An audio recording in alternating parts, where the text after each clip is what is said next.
It's time for Sully's College Football Page on 98.9 WXCO, online at WXCO.FM, mobile devices and Alexa by searching WXCO, and on the Civic Media app. Sully's College Football Page is brought to you by the Hilltop Bar, Advantage Insurance, Tommy's Express Car Wash, Dwayne's Cover It All, Buck's Golf Shop, Jim Creeshock Jewelry, Big Fat Design, Sun Printing, Hot Nose, the Eye Clinic of Wisconsin, Peterson Kramer Funeral Home, Mensner Hardwoods, Krasowski Dental, the Cloverbelt Credit Union, April Rosebergy EXP Realty, France Propane, Subway, Webco of Wausau, the Kuhn Hearing Center, Carmelo's and Rip Mountain Golf Course, Joe Rader Towing, the Dirks Group, the Intermission Lounge, the Brokaw Credit Union, Champion Insurance, Trap River Golf Club, Central Wisconsin School of Ballet, Red Clover Market, Mountain Bay Auto Care, Charlie's Bar, the People's State Bank, the Mint Cafe, North End Pub, and the Travel Leaders. It's time now for Sully's College Football Page on 98.9 WXCO.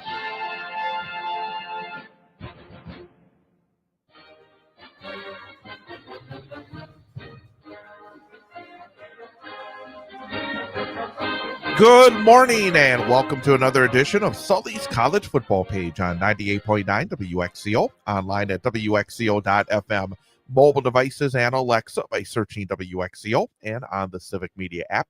You can also catch the game every week by going to youtube.com and the 98.9 WXCO channel, and you can see the show live, and then you can also go back and watch the show at your convenience as well. I am Chad Holmes, joined by the man behind Sully's College Football Page, Dan Sullivan. Sully, good morning. Hey, good morning, Chad. We're here in Wisconsin. It looks like the sun's trying to come out, so you got the great chill in the air for fall, and we get a little sunshine. Perfect day. Well, I'm back after 2 weeks, and the thing that I kind of noticed is that in the 2 weeks I was gone, the Wisconsin Badgers scored a grand total of 0 points. We were talking about they must have known you were absent. And the thing about it, the thing about the last two games is it's one thing to get shut out. It's another thing to get shut out twice in a row at home. That really is tough because you have all your, 75,000, 80,000 fans that come out and want to have a good time. There are some very unhappy Wisconsin Badger fans and alumni right now. Yeah, you're giving up on average 5 touchdowns plus, and with the 36 or whatever it is for the average. And then, the thing that jumped out at me that I think was most disappointing. Look at Ohio State's the best team in the country. You certainly can make that argument. And Iowa is one of the top 5 defenses. And like you were saying a minute ago, they're an eyelash from being 7-0, with that 16-13 loss to Iowa State. And then Indiana, they had their shots there. The game ended up 20-15, but it was actually closer than that. So, when you look at it, it's got to be frustrating for the Badgers. So if you're still battling, Chad, my question to you is, against Ohio State, they had 2 penalties for 10 yards. Now, if you and I are getting whooped like that, and we're in a very proud program, program that's been very successful over the years, how are we not jumping off sides or doing something? It was like the fight was gone. Well, in order to be successful, sometimes you have to get as close to the line as possible without going over the line. And sometimes you will go over the line, and that sometimes a good team will actually have half a dozen penalties in a game. That means you're pushing the limits. You are. When you're only getting 2 penalties for 10 yards, it kind of says to me that you're not pushing the limits. Yeah, you're not. To me, you're not playing with any fight or any emotion because of what you're experiencing. And you said it. I hadn't thought about shut out twice at home. Yeah. I hadn't thought about that. So, yeah, it's like their kids are lost, Did you guys see the play? I can't remember. This was the 2 weeks ago, the most recent Badger game, where the Badgers, a quarterback, just basically handed the ball over to the other team, and they got a turnover, and that was just – I mean, there were so many mistakes in these Badger games, and the fact that my mom didn't even want to watch the game. She turned it off after halftime on the last game. Well, the thing And- about it as well is if you look at the crowds in the second half of these games, I mean, it empties out. I mean, that shows again that it's right now there's just not a lot of juice in. And when you look at the season up to this point, you had the two games at the start, and even then, again, they did not dominate in the way that you would like to see a good Big Ten team dominate a couple of schools that were struggling. And I think it kind of, you could tell that the seeds were there for what's going to happen the next 5 weeks. Yeah, Miami of Ohio is now playing at a pretty good level, but that game was only 17-0. And Chuck Martin's team, they were hanging around. Yep. And then Middle Tennessee is one of the weaker teams in Conference USA, and they gave up 10 points to them. And, you say, well, 10 points is not, they shouldn't have given up anything to that team. I mean, it was a one-score game until darn near the fourth quarter. I mean, and that's a program that has got a coach on the hot seat, just like Wisconsin does. And also, again, offensively, there does not look to be any answers. You don't seem to have that, again, the foundation of the run game. It feels like they can't run the football. They can't block up front. I will give a little bit of a, I don't know if the pass is the word, but when you're playing a third string quarterback like they've been playing, I mean, it's going to be very difficult against some of the competition. But even, in the past, you would have that run game where you feel like, hey, we're going to be able to, at least keep the football away from our opponents for a little bit of time. And right now, they don't seem to have that. I mean, there's really, and now, even last year, the defense was still very good, I thought, last year. This year, the defense has even taken a big step backwards as well. Yeah, I thought in the Ohio State game, a run game really sets up your defense because it gets you time off the field. It gets you time with the coaches. You can talk about things that you're seeing. And I thought the Badger defense against Ohio State, given what the offense, was completely inept. Yeah. They battled. They played with some machismo, and they needed to because they were out there the majority of the game, it seemed as. That said, it's I don't think you can put a lot of lipstick on the pig that is 36 of 42 passing for 393 yards, 4 touchdowns and no interceptions.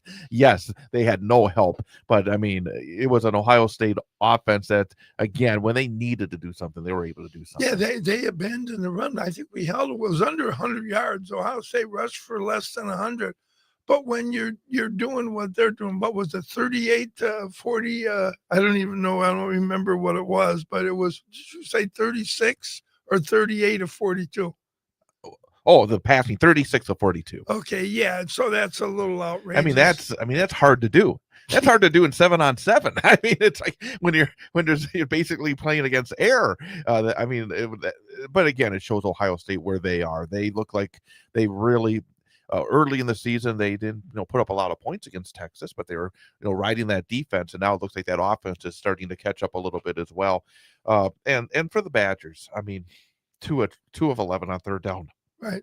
That's another signal, again, of an ineffective offense. I mean, there are certain plays you have to find a way, and they're not finding a way right now. But that third down stat also is part of a bigger picture where Wisconsin used to be able to get 5 yards on first down with a run play and put themselves in better down and distance situations. Right now, the down and distance situations are not there as well. Yeah, and if you're converting 18% of the time, which is what that amounted to, that's not good. That's ugly. It's just not going to get it done. And I think to your point, Chad, you don't want to be, especially this team, you don't want to be 3rd and 8, 3rd and 7. You want to have options on third down to at least psychologically pressure the defense in them not knowing what's coming. Did you see, I think it was on Monday when Chris McIntosh put out the dreaded vote of confidence. He put out a message to Wisconsin fans saying that this is not acceptable, but these guys are still working hard and we still believe, blah, blah, blah.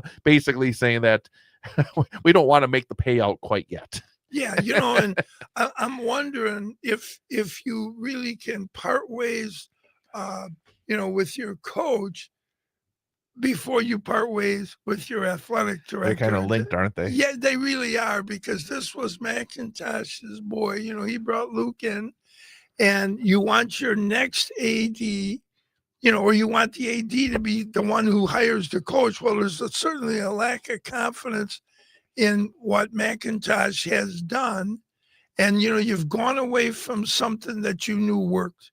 You went away from the power run game, the tight ends, the H-backs, and you were very good. Every year we were hoping they could get to a New Year's Six bowl. I know. It got to the point where that was almost ho-hum. Yeah. It's like, we got to get to the playoff and win a national championship. And sometimes when you try to bite off a little bit more, it becomes, you take a step backwards. By the way, I got to ask you, because this is something I've been thinking about, especially watching the last 2 weeks. Phil Longo got all this criticism the last couple of years. And then they said, okay, we're going to go back, hire in Jeff Grimes. And I felt there was like a red flag there. I don't know why, but he left Kansas so quickly. His offense is showing nothing. I mean, again, it feels like not just Luke Fickell is on the hot seat here. It just feels like he has not been able to find that offensive coordinator that fits what Wisconsin wants to do. Well, I'm not sure at this point, after watching these last few years, if they know exactly what they want to do. That's true. But my feeling on Phil Longo, I watched his teams, in North Carolina, and I was because they would do all this pre-snap shifting, then they would run motion after they settled. They didn't do that at all. And that brings up another point that I think is an extenuating circumstance here. Again, if you're looking for reasons not to blow it up with Luke Fickell, you can't perform without really good quarterback play. And Wisconsin has not had a quarterback healthy that they've wanted the last couple of years. I mean, you talk about what Phil Longo did at North Carolina. Well, he had Drake May, and you see what Drake May is doing with the Patriots right now. He's becoming one of the great young quarterbacks in the NFL. The Badgers, simply put, have not had the ability to have good quarterback play. And in the Big Ten Conference, you just can't win, can you? No, well, you certainly need a quarterback. And, the Badgers certainly have been snake bit with bringing in these guys, Tanner and, not Armstrong, but. The kid from Miami. Yeah. And so, and then this year, Billy Edwards, we had never had a chance to see. I wasn't sold that he was the answer anyways, because I do think that there was a reason that Maryland moved on from him, I think. But at the same time, you have no chance when you get ready for the whole season, and then right in the first game, you lose your starting quarterback. And really, I just don't think the way to do this is through the portal, because every year, I mean, if you got a Russell Wilson, okay, go for it. But every single year to bring in another senior transfer quarterback, you have no chance to build anything. Well, I think if you look at what Notre Dame did, they brought in the kid from Wake. Then the next year they brought in the kid from Duke, and Freeman kept saying, "We're not doing this. We're not doing this." Well, then they had those two guys that had the competition, but they were in the program. So how about finding somebody like Mertz? And people yell about Mertz, but you know what? We were winning 8, 9, 10 games when Mertz was here. Yeah, it was definitely a step backwards, and been pushing it off. But we got to talk about the next hurdle for the Wisconsin Badgers. They travel to Oregon. I guess traveling to Oregon ain't so bad after what's happened the last 2 weeks at Camp Randall. But Oregon, they had that. Since I last talked to you, Indiana beat Oregon over in Eugene. So 30-20, they got them solid. So Oregon cannot afford any more, I think, stub toes. So they're not going to be, I think, looking past anybody. Well, yeah, in Oregon, Chad is playing to get into the playoffs. We can't afford any more losses. No, they really can't. And, down the road, you got an SC coming. SC's only got one loss in the Big Ten. People sometimes forget that. Their second loss was to Notre Dame. So they're in a good position. And when we were talking, off air, there's about 5 or 6 teams in the Big Ten that are 5-2. So there's a lot of teams that are still looking for that 4th spot, because you think right now Indiana, Ohio State, they're not a lock, but if they take care of business, they certainly control their own destiny to get to the to get to the playoff game. It won't matter. The two of them are getting in. And for the game itself, I had to chuckle a little bit because I think Wisconsin's best friend must be the Sully's college football page game simulator, because you've only got Oregon winning 34-14. You have the Badgers scoring 2 touchdowns on the simulator. We do. Boy, I think Luke Fickell is going to come and give you a big hug for that. Well, you got to remember the simulator takes averages. So whatever Wisconsin was averaging, it brings it closer, so, but the simulator does say that the Badgers will not win any of the 8 categories that it is assessing. It's saying it's 8-0, and that's, total yards, passing yards, rushing yards, third down conversions, red zone scores, and then touchdowns.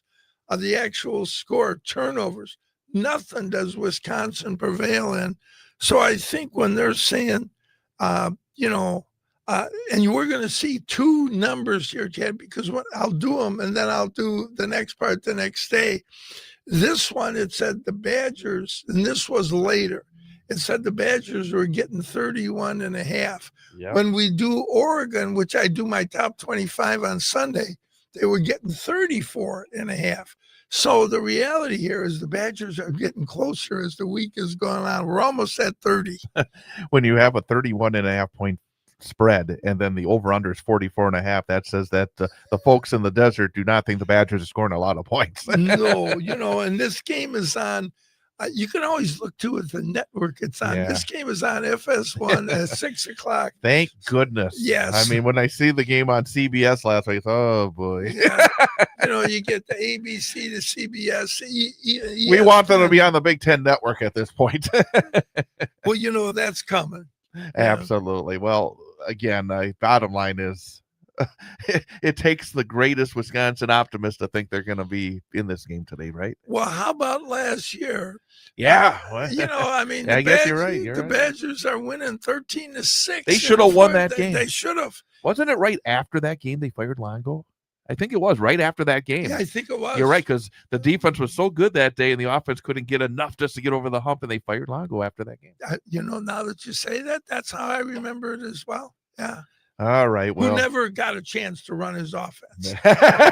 Well, if he would have had Drake May, then maybe it would have been a little bit different. Maybe. The thing about it is, and I guess the last point before we take a timeout is that you can't expect your offense only to work if you have a top 3 quarterback in the NFL draft. Yeah, how about trying it? That's what the coaches are for. You said that for a couple of years. I'll give you credit for that. You were right on that from the very beginning, that you just were not seeing what you had saw at North Carolina. Yeah, I was looking forward to it. Never happened.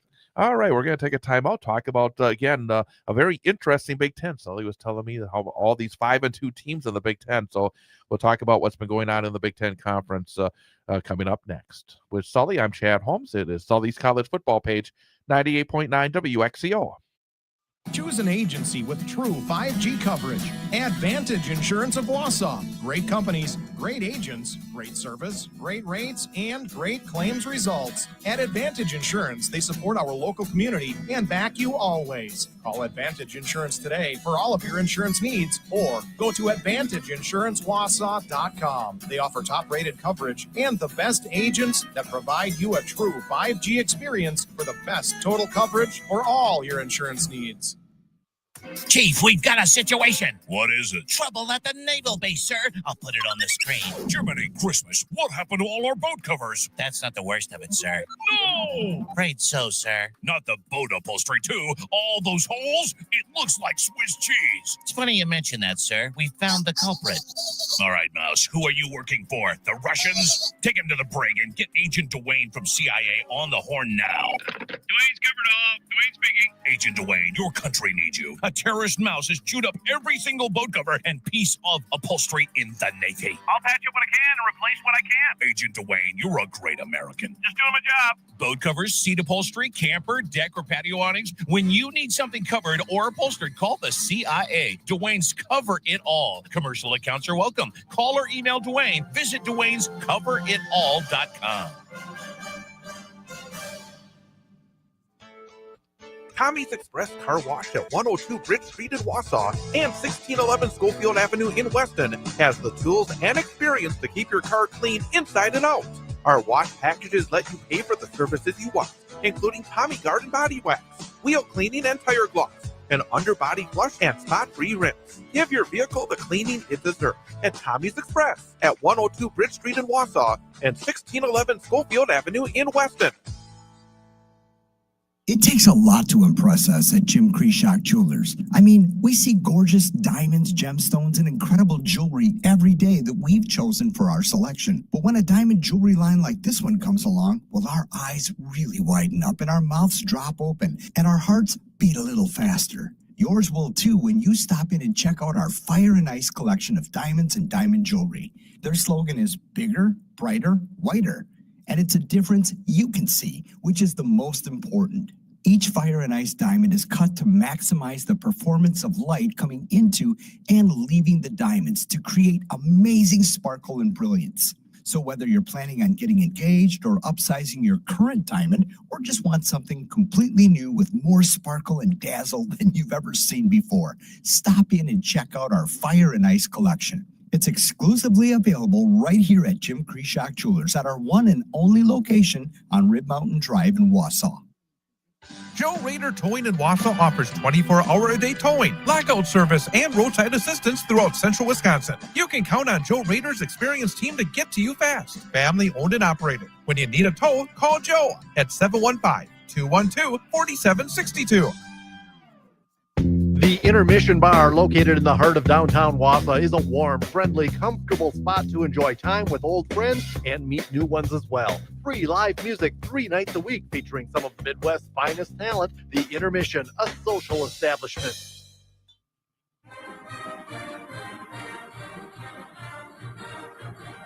Sully's college football page on 98.9 WXCO.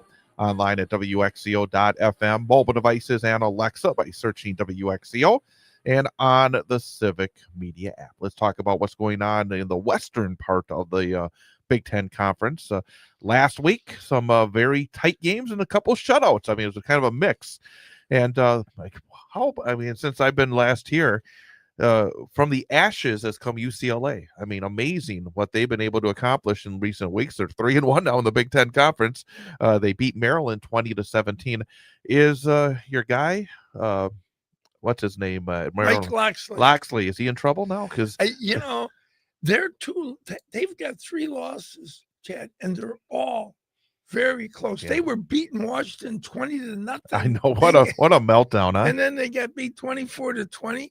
And their other 2 losses, I think, are both by 3 points. So the reality here is, I don't think so. I think people at Maryland recognize this.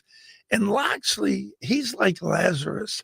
After that experience he had at Utah State, I thought he was never going to get another job. But he went with St. Nick, went to Alabama, resurrected his career. And since then, he has done really, really good work. So I'm pulling for him. I hope they can win some of these close games down the stretch. Iowa beat Penn State 25-24, as that's 4 consecutive losses for Penn State.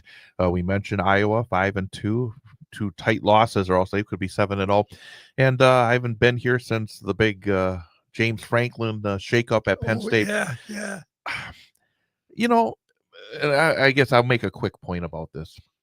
He took that team to the national semifinals just a few months ago. They lost in heartbreaking fashion in the national semifinal. They had a dip. They had a 3-game losing streak. Do you blow it up because of one dip? I mean, I know that the pressure was on this year, the idea that he can't win the big games, but it just, I don't know. To me, it seems a little bit unfair to do it, especially in the middle of the season. Yeah, I think that the expectations for this season were championship or bust. There were similarities that people kept pointing to. Their non-conference schedule did not include a Power 4. If you look at the last 2 years, Michigan wins it.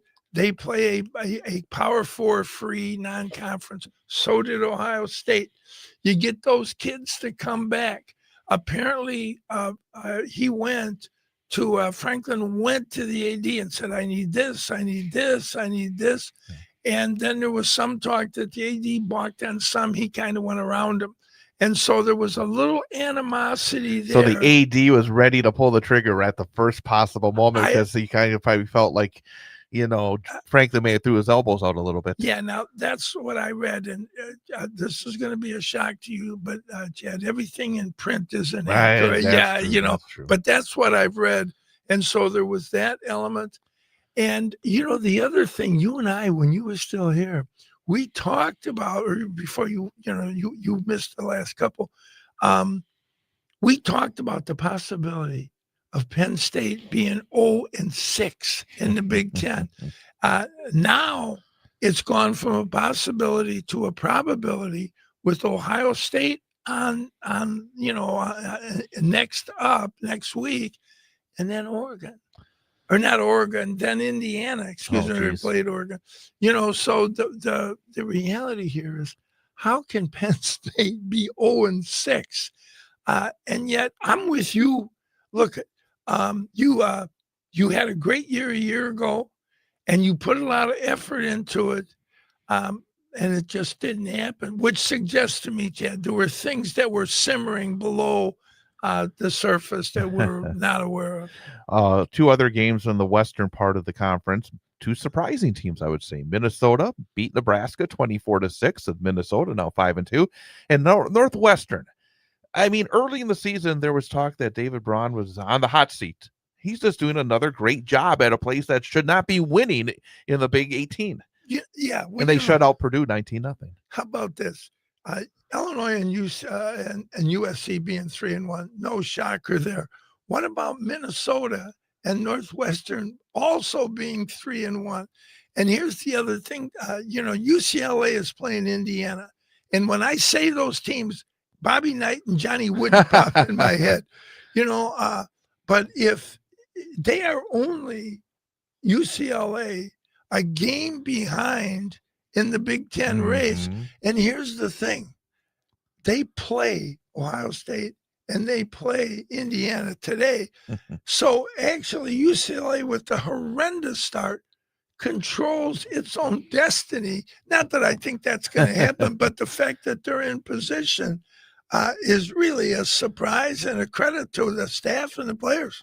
Let's talk about today's games. I'm going to kind of mix them up a little bit because I want to talk first about Northwestern and Nebraska, because Northwestern 5-2, 3-1, Nebraska 5-2, 2-2. And there is, I think, a distraction out there for Nebraska. Number one, that was a terrible loss last week, I think, against Minnesota. And number two, you got Matt Rule is right now the betting favorite to take over Penn State.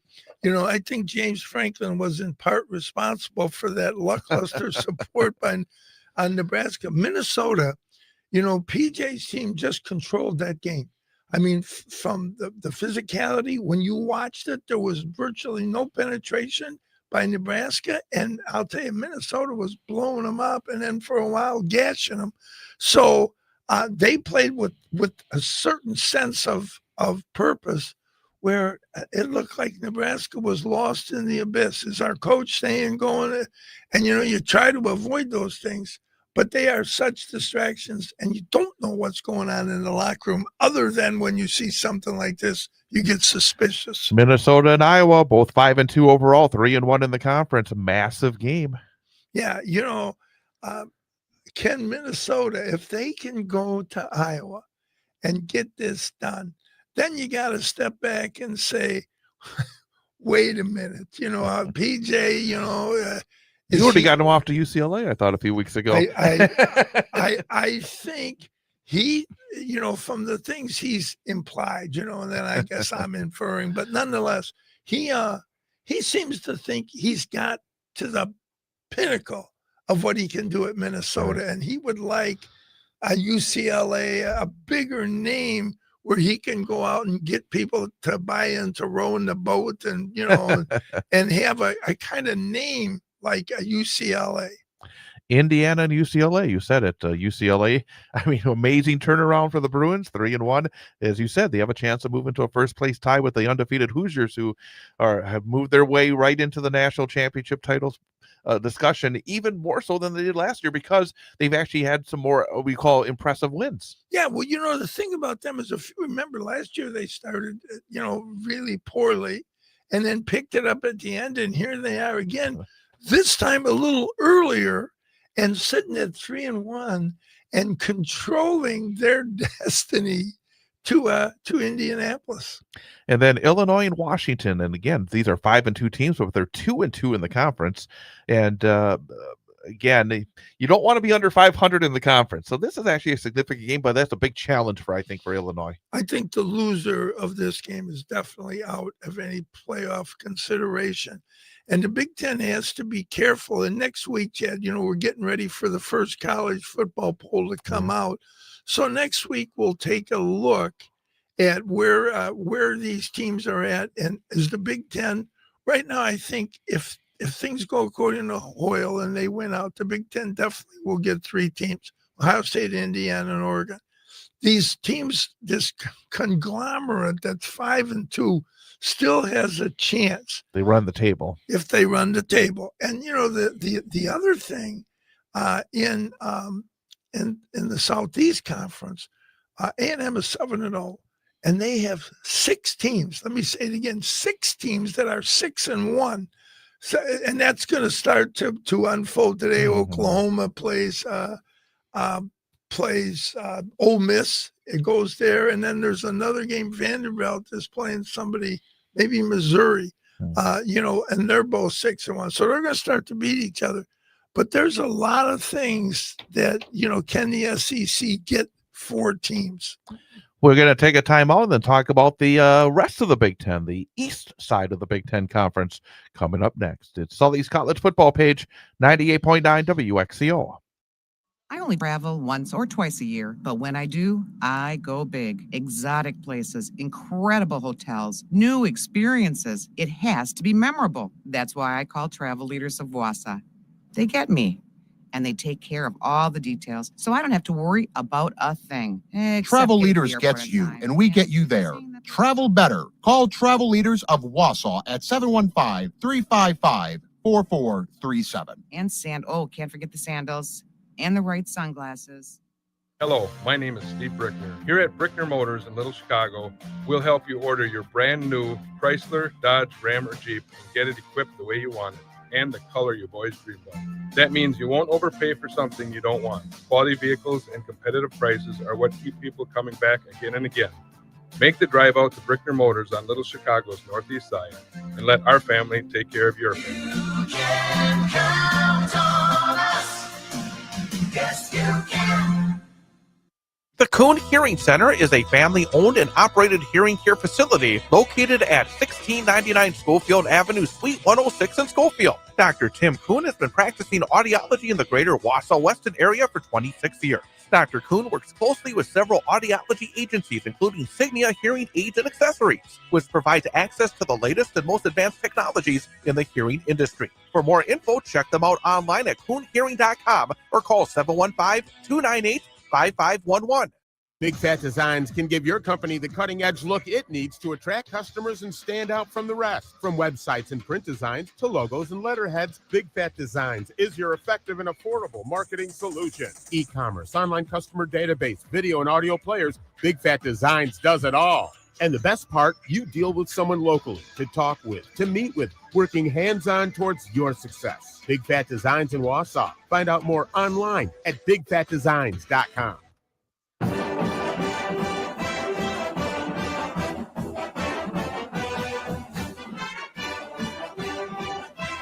It's Sully's College Football Page on 98.9 WXCO, online at WXCO.FM, mobile devices and Alexa by searching WXCO, and on the Civic Media app. And again, you can catch us on YouTube. Go to youtube.com and the 98.9 WXCO channel right there. With Sully, I'm Chad Holmes, and time to talk about the rest of the Big Ten Conference, east of the Mississippi River. And you got a mixture, and we didn't really have on the western part. You don't have the teams that are really at the bottom, but you have some teams that are really struggling.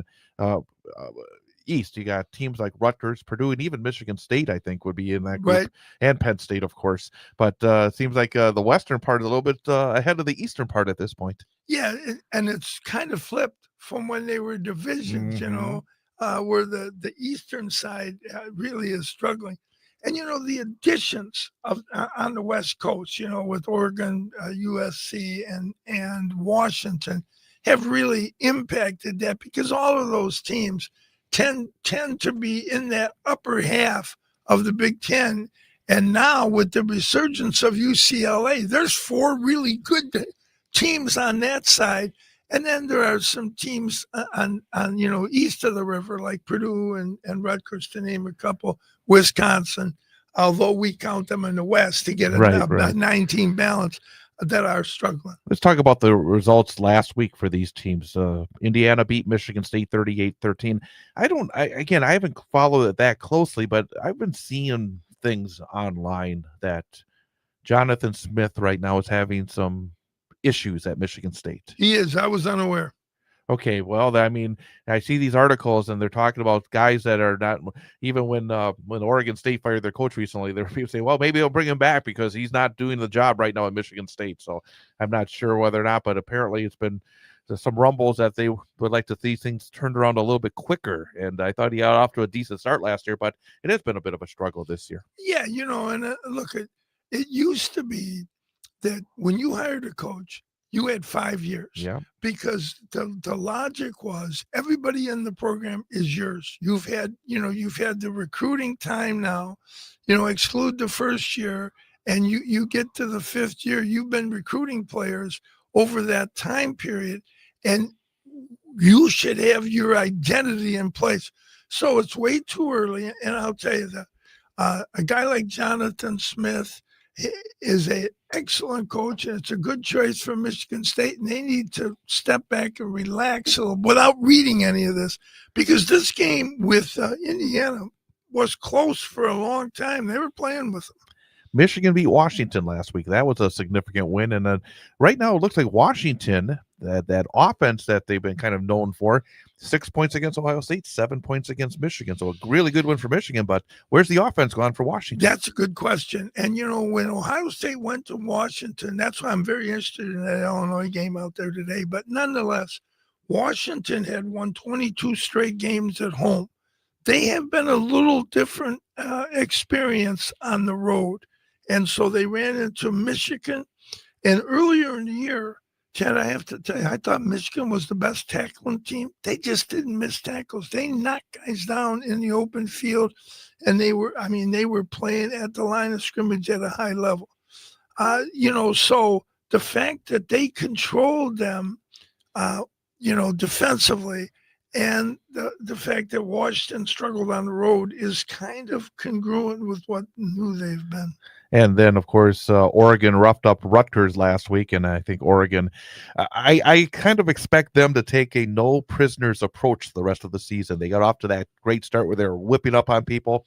They got surprised. I would say surprised by Indiana because the game was being played in Eugene, but take no prisoners, I think, from this point on for Oregon. And to your point, Chad, I think they kind of circled the wagons earlier in the year and said, you remember how we started last year? Mm-hmm. We were beating Idaho State, or Idaho, one of those schools, like 14-10 or 16 or 17-10.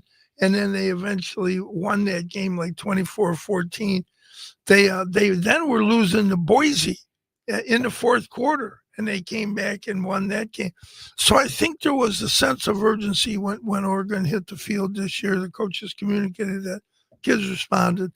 Then, you got in with an Indiana, and maybe your talent level got exposed. Maybe they're not as good as they've been. They got in with Indiana at home and gave up 30 points and were held to 20. So the thing there that was impressive that Indiana did was they controlled that speed. Mm-hmm. They kept things in front of them, knocked them down, made them play kind of a Midwest brand where it was, 3 yards and a slap in the head. And so, I wonder how that's all going to shape out going forward here. Well, let's talk about the 2 games that are on this side of the Big Ten Conference.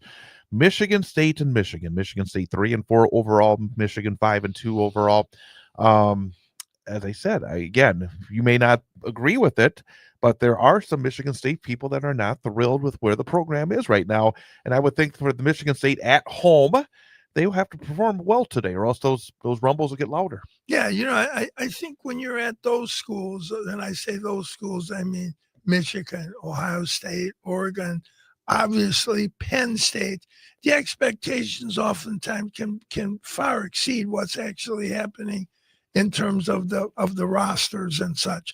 So yeah, I'm with you. Michigan, they either win or there's a problem. No, I'm saying Michigan State, because of, again, this is not imaginative that if you get embarrassed by your crosstown rivals at home, across state rivals at home, then there's problems. Because I think Michigan has really steadied themselves. I think that in some sense they're playing above what we expected, in a sense, because I think of all the issues that they had, that Washington win, I thought, was something that really said a lot about that program. They went to Nebraska recently and won. So I think this Michigan's team is really in a pretty good spot. Yeah, and what I'm saying is that those expectations there are always going to be real strong. Michigan State, I think they're looking to improve. There was only one stretch, like from 51 to 66 or so, where Michigan State with Duffy Doherty and the guy right in front of him would pretty regularly beat Michigan. Other than that, Michigan has dominated them. And then Bo Schembechler came and kind of put that on their head. And I think Doherty was already gone. That might have been George Perlis or one of those guys, No, Perlis wasn't until the 80s. Okay. Yeah, I'm getting mixed up here. Nonetheless. But Michigan has had the better of this series, 74, 38, and 5. So that's a pretty good, about 2/3 of the time they win. What year did Bo, do you know what year he left? Well, he started 68, and then it's late 80s he was still there. Yeah, so he would have ran into some of those guys. Yeah, Perlis, I think. Yep, he would have been in the Perlis era. Yeah. And then you got two winless teams in the conference, Rutgers and Purdue. And I saw there's a discussion about the Big Ten teams and the hardest jobs. And these two are right there, Rutgers and Purdue.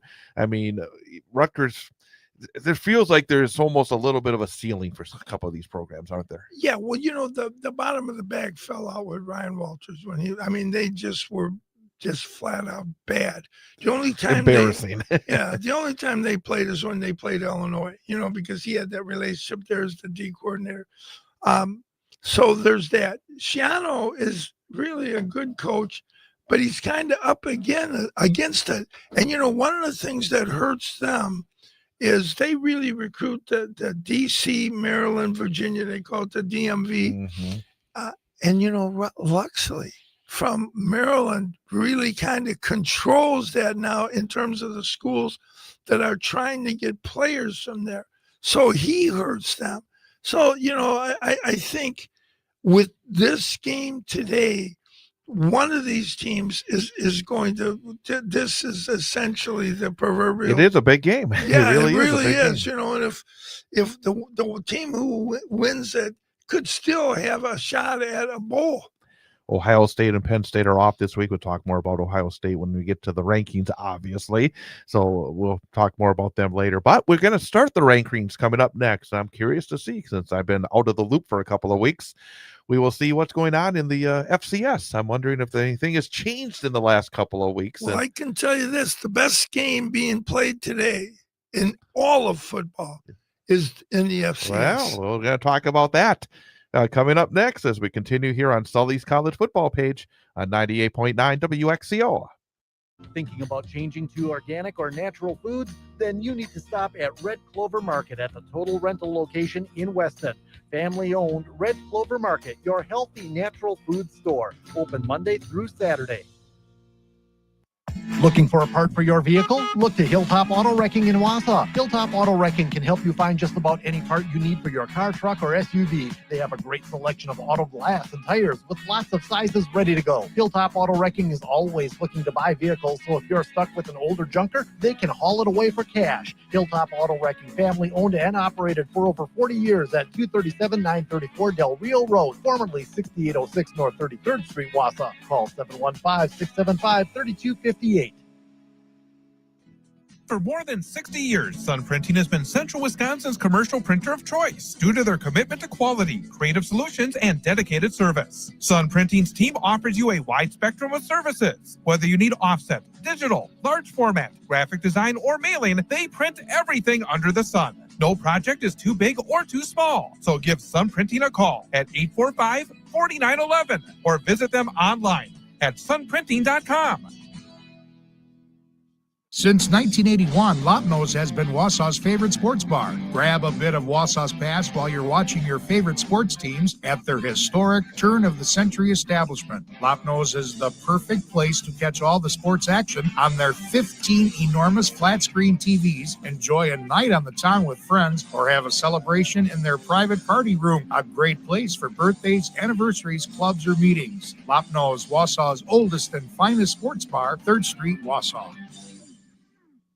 For over 40 years, Champion Insurance has been helping business owners protect themselves. They also offer protection for your home, auto, and other personal assets as well. Local family owned and operated. Champion Insurance. They got you covered. Schofield Avenue, Schofield.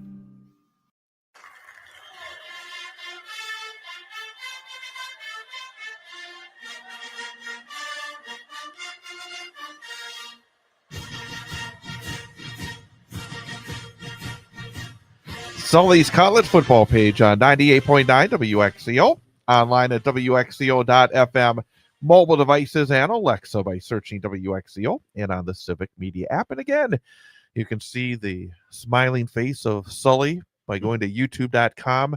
Go to the 98.9 WXCO channel on YouTube and see the video stream as well. And time for some rankings. And, of course, on Sully's college football page, you always get an opportunity to see all the rankings when it comes to each the football championship series, the group of what is it, group of 5? I can't remember these days. It's still the group of 5 or the group of 4? Group of 6. There's the rankings are the FCS, which are the 63 scholarship. Then we take the FBS and break it into 2 parts, which is not NCAA language. It is the college football playoff language. Anyway, it's the group of 5 and now the power of 4.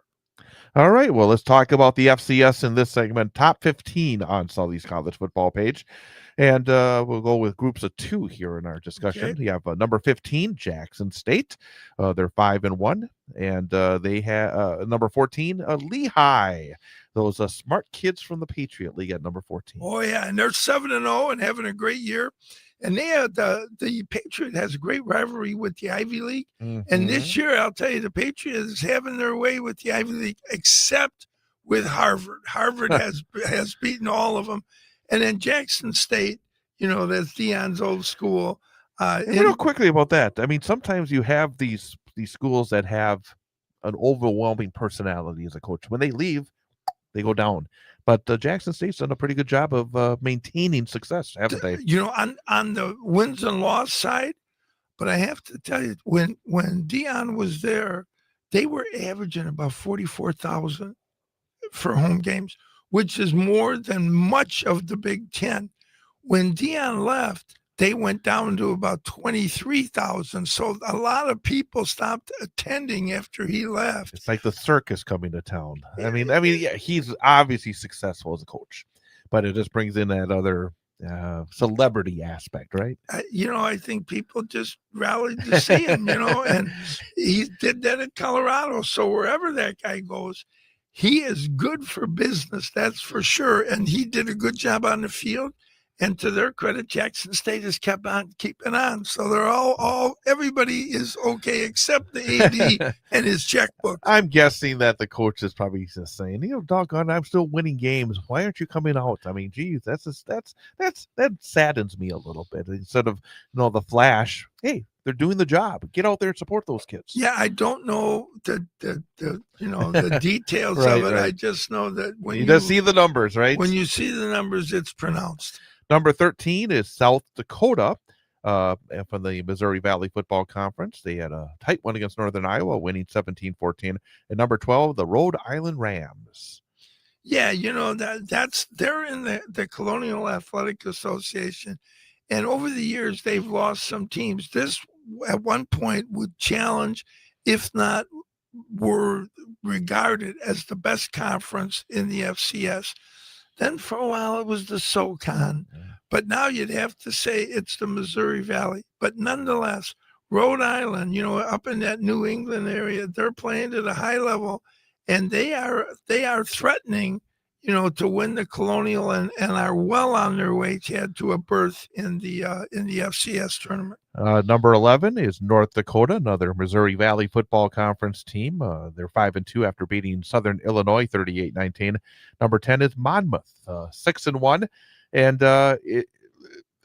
another Colonial team. So you just said it. I mean, these are two conferences again represented, and I find it interesting having South Dakota and North Dakota 13 and 11 in the country, and yet they have this incredible shadow from other schools in their very conference, which we'll be talking about, in their very state that we'll be talking about. Yeah, and when you look at the Missouri Valley, the two schools in the Dakotas that you don't talk about as much, obviously, are South and North.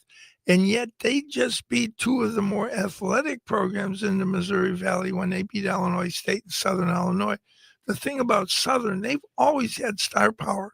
You can go back, and I've mentioned it before, with Walt Frazier and Garrett, those great guards. And Jim Hart. I mentioned. You mentioned Jimmy Hart. So, the reality is that they are achieving, even though, you don't talk about them as much. But they're one of the reasons why, or two of the reasons why, that league is regarded so highly because of them, and then the teams they just beat, Southern Illinois and Illinois State. And another team that one of them beat was Northern Iowa, which has had a very good rep. Yeah, that nice dome that they play in. That's a nice little recruiting tool, I'm sure, for them. Yes, I've been to that thing. It's big balloon. Oh, you have? Oh, yeah. Well, buy it. Is it okay? I'm kind of curious sometimes what kind of atmosphere it is, because sometimes those domes can take away a little bit of the atmosphere as well. Yeah, they say that North Dakota State, I believe, plays in a dome. They don't. I mean, it's 3/4 sealed, but there's a hole in the dome. All right, then coming up next, it is, where are we at? Number 9, right? Harvard.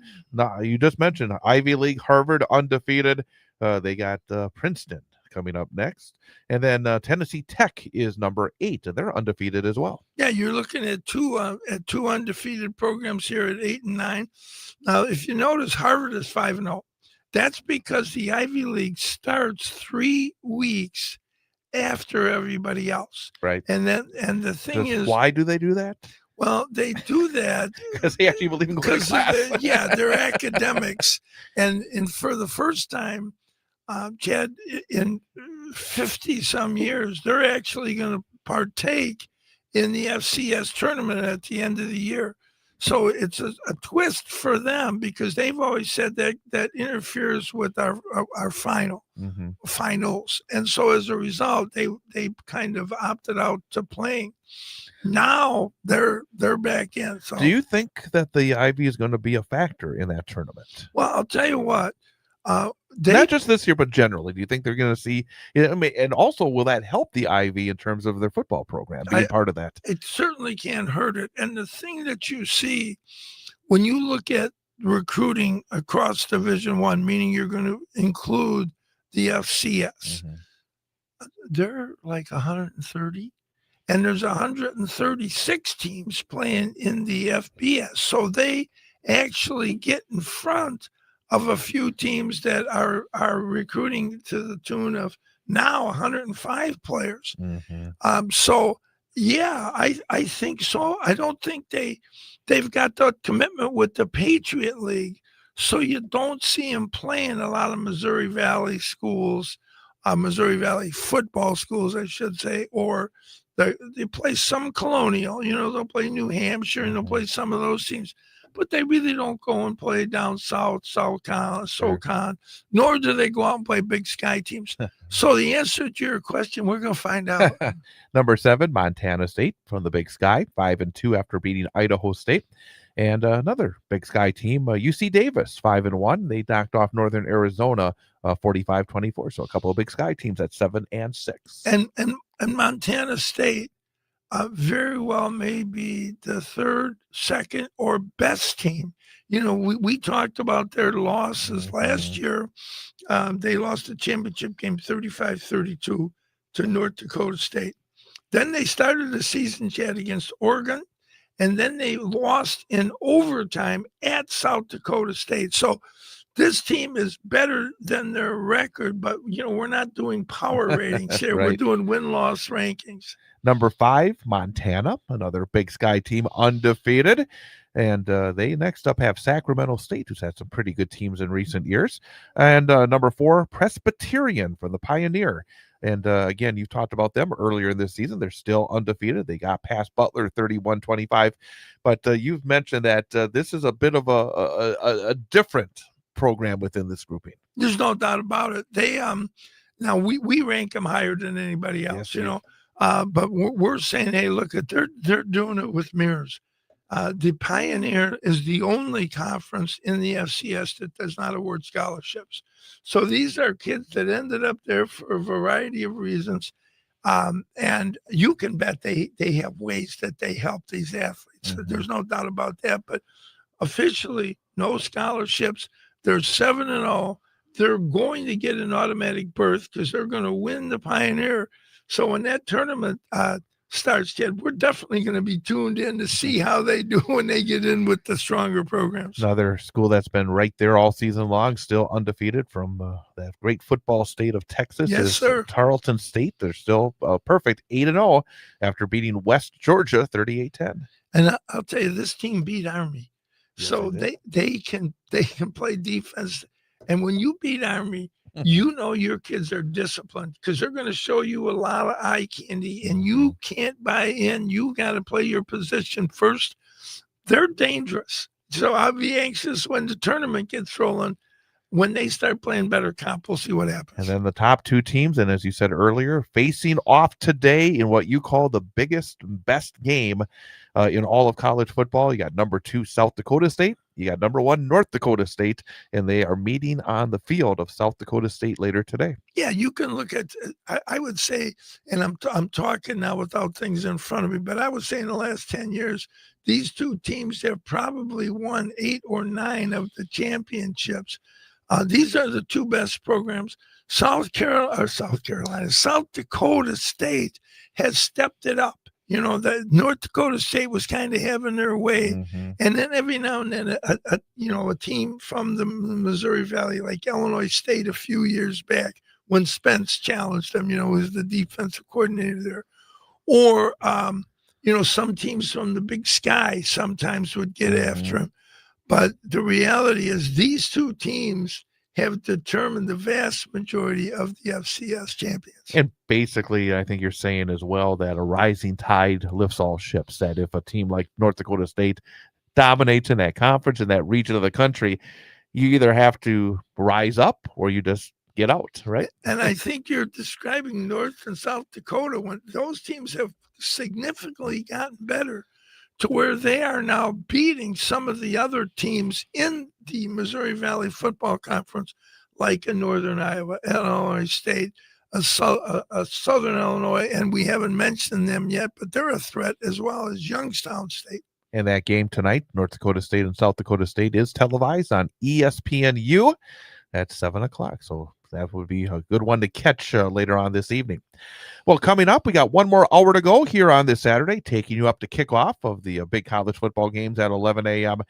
Coming up later in the show, we will have an opportunity to look at both the group of 5 top 20, and then of course the Power 4 top 25 as well. So that's also to come. But coming up next, it's time for the challenge. It's time to see again if Sully can knock off one of the supporters of Sully's college football page, and you just can't keep this guy away, can you? We got a formidable guy here today, and Joe has been in your role the last guy. Now he's representing one of our great sponsors, and that is Carmelo's Restaurant, which I was at last night, and Rib Mountain Golf Course. So we'll get more about Carmelo's and get more from Joe Nino coming up as well, as they battle it out in the 10-game challenge. That's coming up next as we start hour number 2 of Sully's college football page on 98.9 WXCO.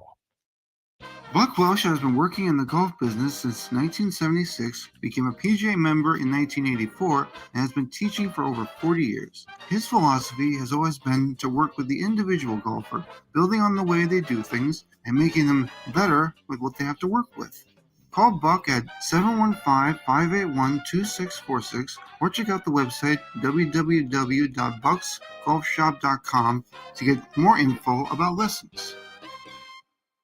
Eye Clinic of Wisconsin believes that clear vision and hearing are priceless. Eye Clinic of Wisconsin is equipped to handle all your eye and hearing care needs. When you need specialty and surgical eye care, why not work with the best? Let the team of professionals at Eye Clinic of Wisconsin see you. Eye Clinic of Wisconsin has 7 convenient locations that include Wausau, Amtigo, Medford, Merrill, Rhinelander, Stevens Point, and Wisconsin Rapids. Visit their Facebook page or website at www.eyeclinicwi.com. Eye Clinic of Wisconsin, one vision, yours.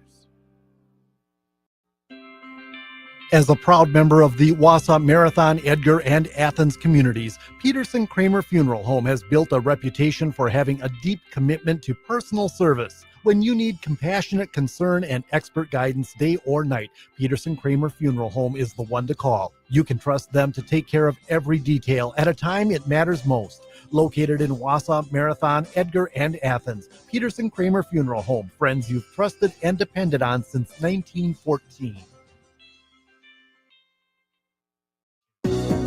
Krasowski Dental offers the most effective cosmetic and neuromuscular dentistry procedures and treatments. When you walk through the doors, you'll experience an incredibly comfortable and pleasant atmosphere where you'll be treated like family. Krasowski Dental offers 24-hour emergency service and care so you don't have to wait, and offers many of the newest dental technologies and perks to make your dental experience comfortable and less stressful. Schedule your appointment now with Krasowski Dental, North 17th Avenue, Wausau.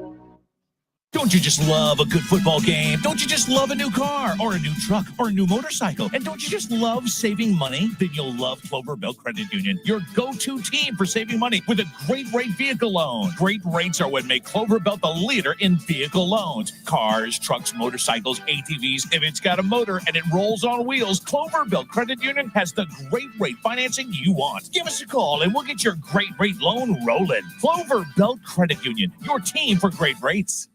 The Dirks Group started in 1999 as an alternative to traditional IT service providers. From the start, they focused on customized solutions for the needs of each client. Today, they serve over 400 customers from locations in Wausau and Eau Claire. Go to dirksgroup.com for more information. Charity's Bar in Marathon City. Great food, great service, a great place to meet friends. Come on down and watch the game or just hang out. It's Charity's Bar on County Road and in Marathon City.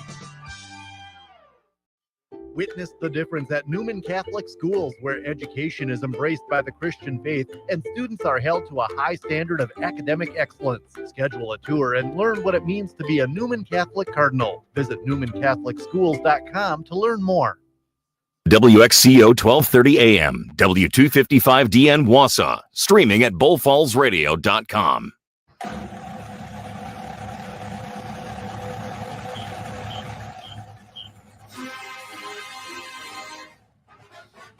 And welcome back. It is Sully's College Football Page on 98.9 WXCO, WXCO.FM, mobile devices, and Alexa by searching WXCO, and on the Civic Media app, and again also on YouTube, youtube.com, and then go to the 98.9 WXCO channel. With Sully, I'm Chad Holmes, and as we always start off our number 2 of the show, Sully brings in one of the great supporters of both the website and the radio program to go head-to-head, mano a mano, against the expert Sully himself. And this week you have somebody that's been engulfed in college football for the last 2 weeks doing this show, so this could be the greatest challenge you've ever had.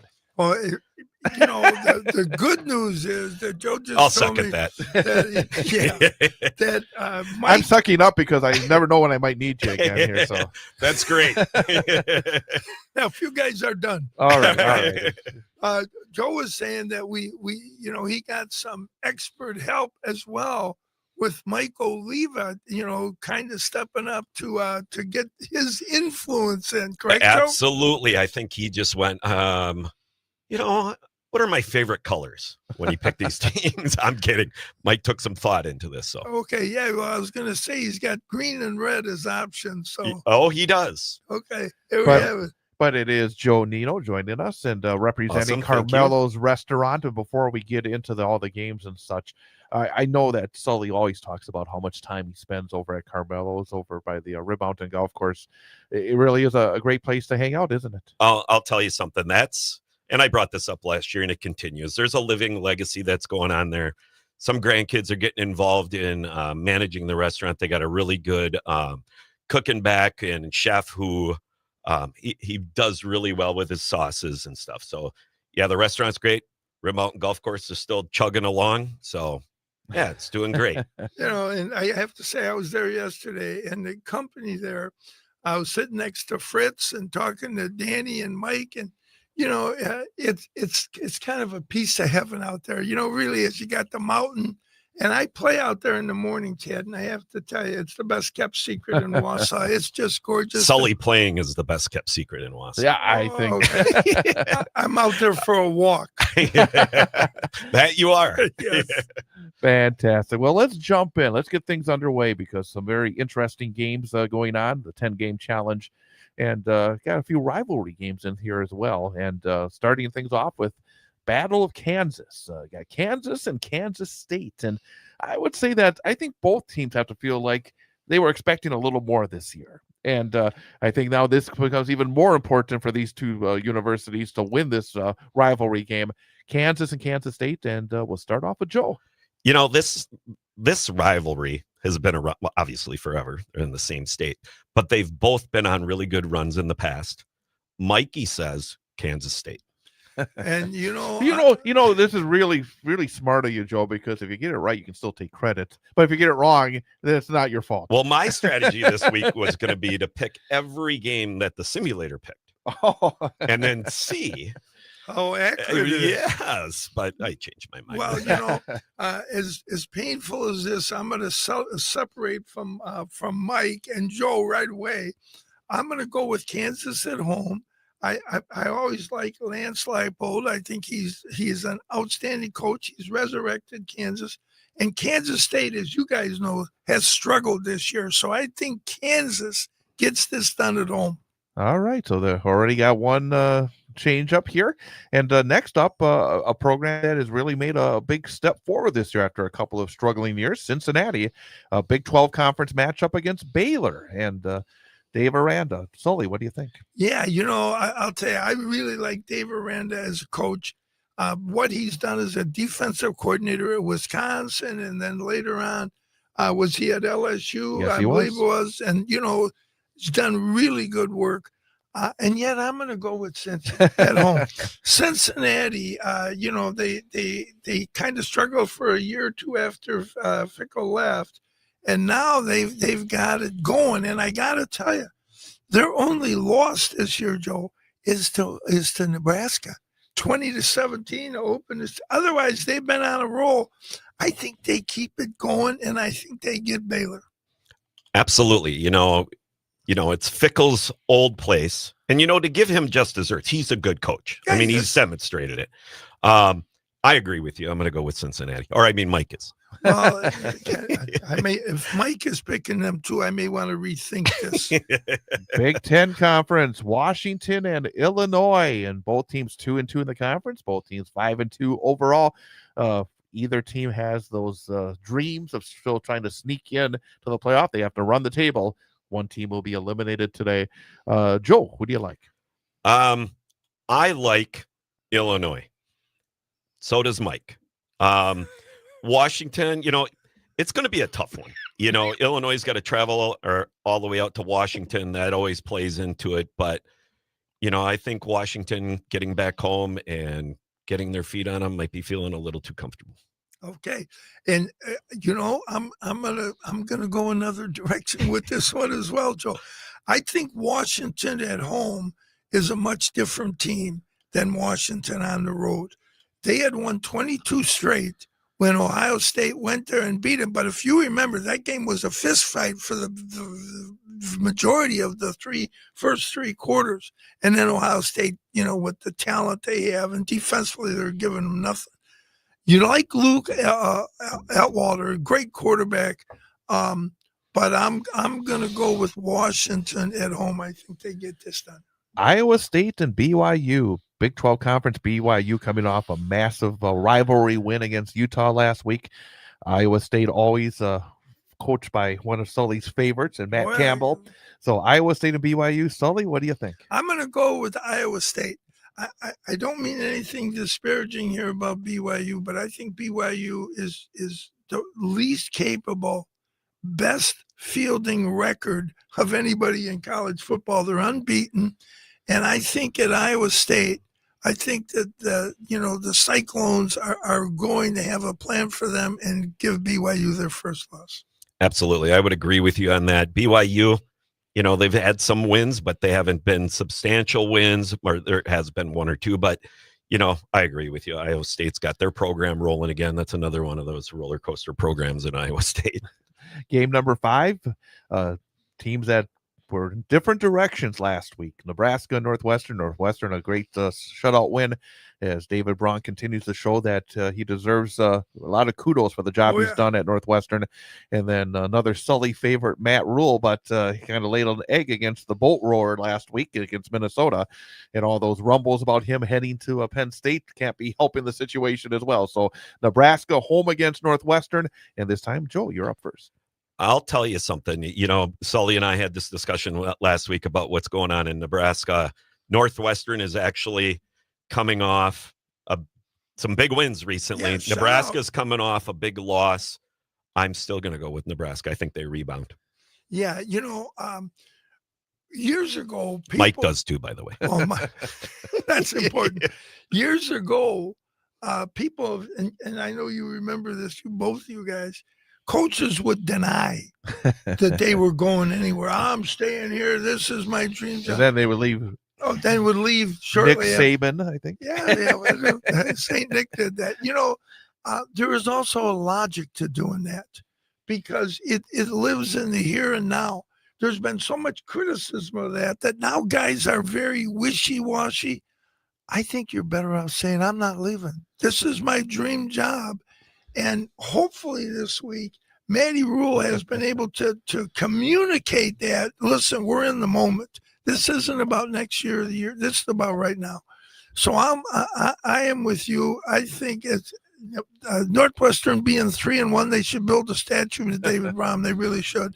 But Nebraska, I think they're going to get it done today. I absolutely agree with that. That's game number 5. We're halfway through the Sully's College Football Page 10 Game Challenge with Joe Nino representing Carmelo's Restaurant. And Joe, anything else you want to add to get people to come on in, not just to see Sully when he's sitting there at Carmelo's, but what else is going on? We see Sully walking out there, swinging at a ball every once in a while. Yeah. Anyway, though, Carmelo's is 2-part. The facility is obviously a 2-part facility. It's the restaurant and actually a 3-part. You got the B bar, you got the golf course, and you've got the restaurant.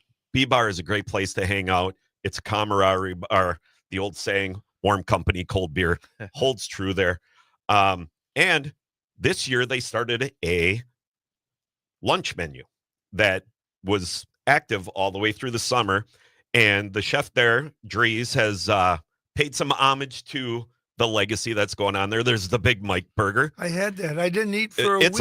I'll tell you something. Everything on this menu, I've had everything, and it's really, really good.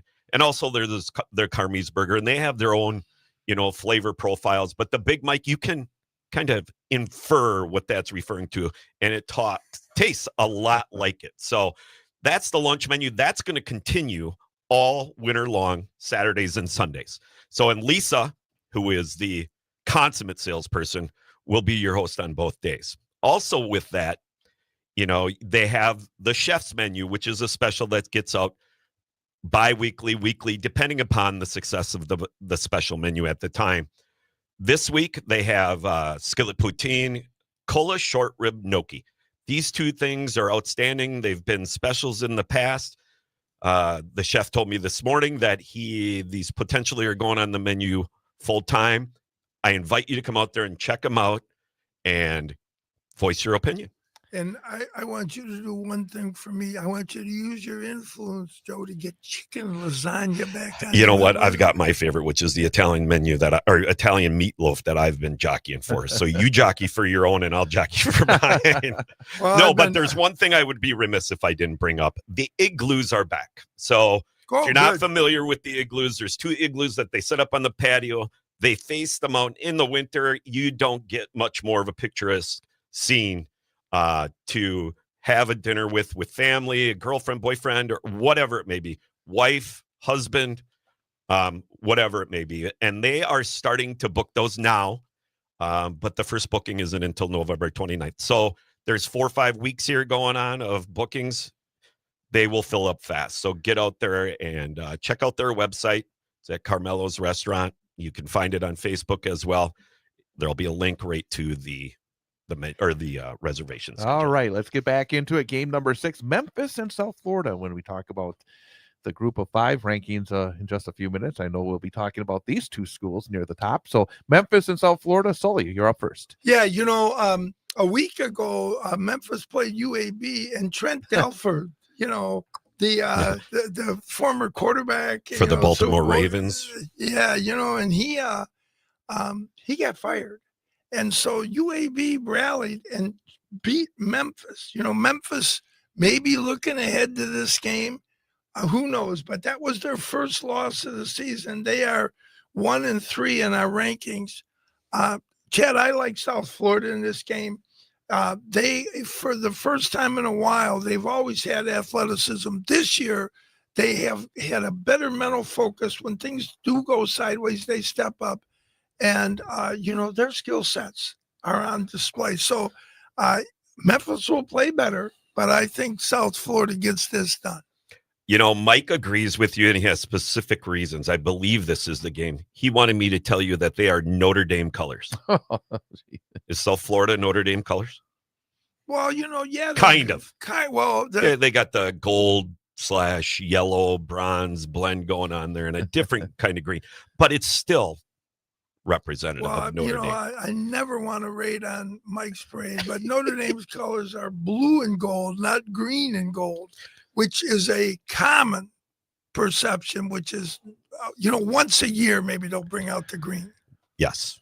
Next up, Vanderbilt and Missouri. A big one. Boy, Vanderbilt having a fantastic season. Missouri having a great season. Really big game in the SEC. And Joe, you're up first. We talked about Vanderbilt last week a little bit. Missouri, these are good teams they've got a good season going. Mike and I go with Vanderbilt. Okay. Well, both these teams are 6-1. And, for years now, I have been mispronouncing Clark Lea's name. It's spelled Lea, and I've always said Leah.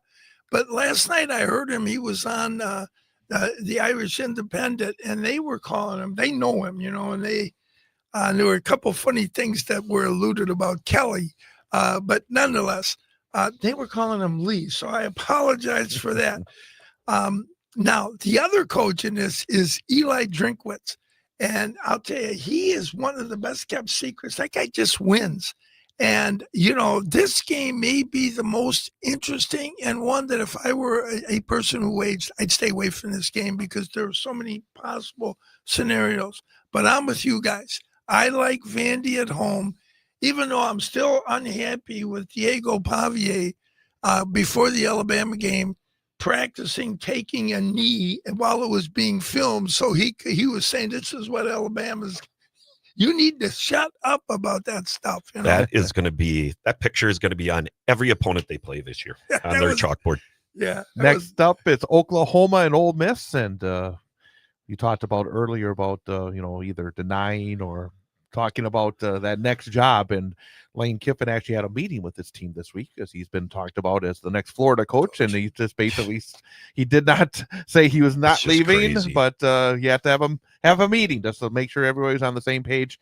But OU and Ole Miss, big one in the SEC. And Sully, you're up first. Yeah, and as big as the Vanderbilt Missouri game is, there's going to be less national interest in that game than there will be in this one. two blue bloods. Ole Miss, has been fun to watch over the last 8-9 years.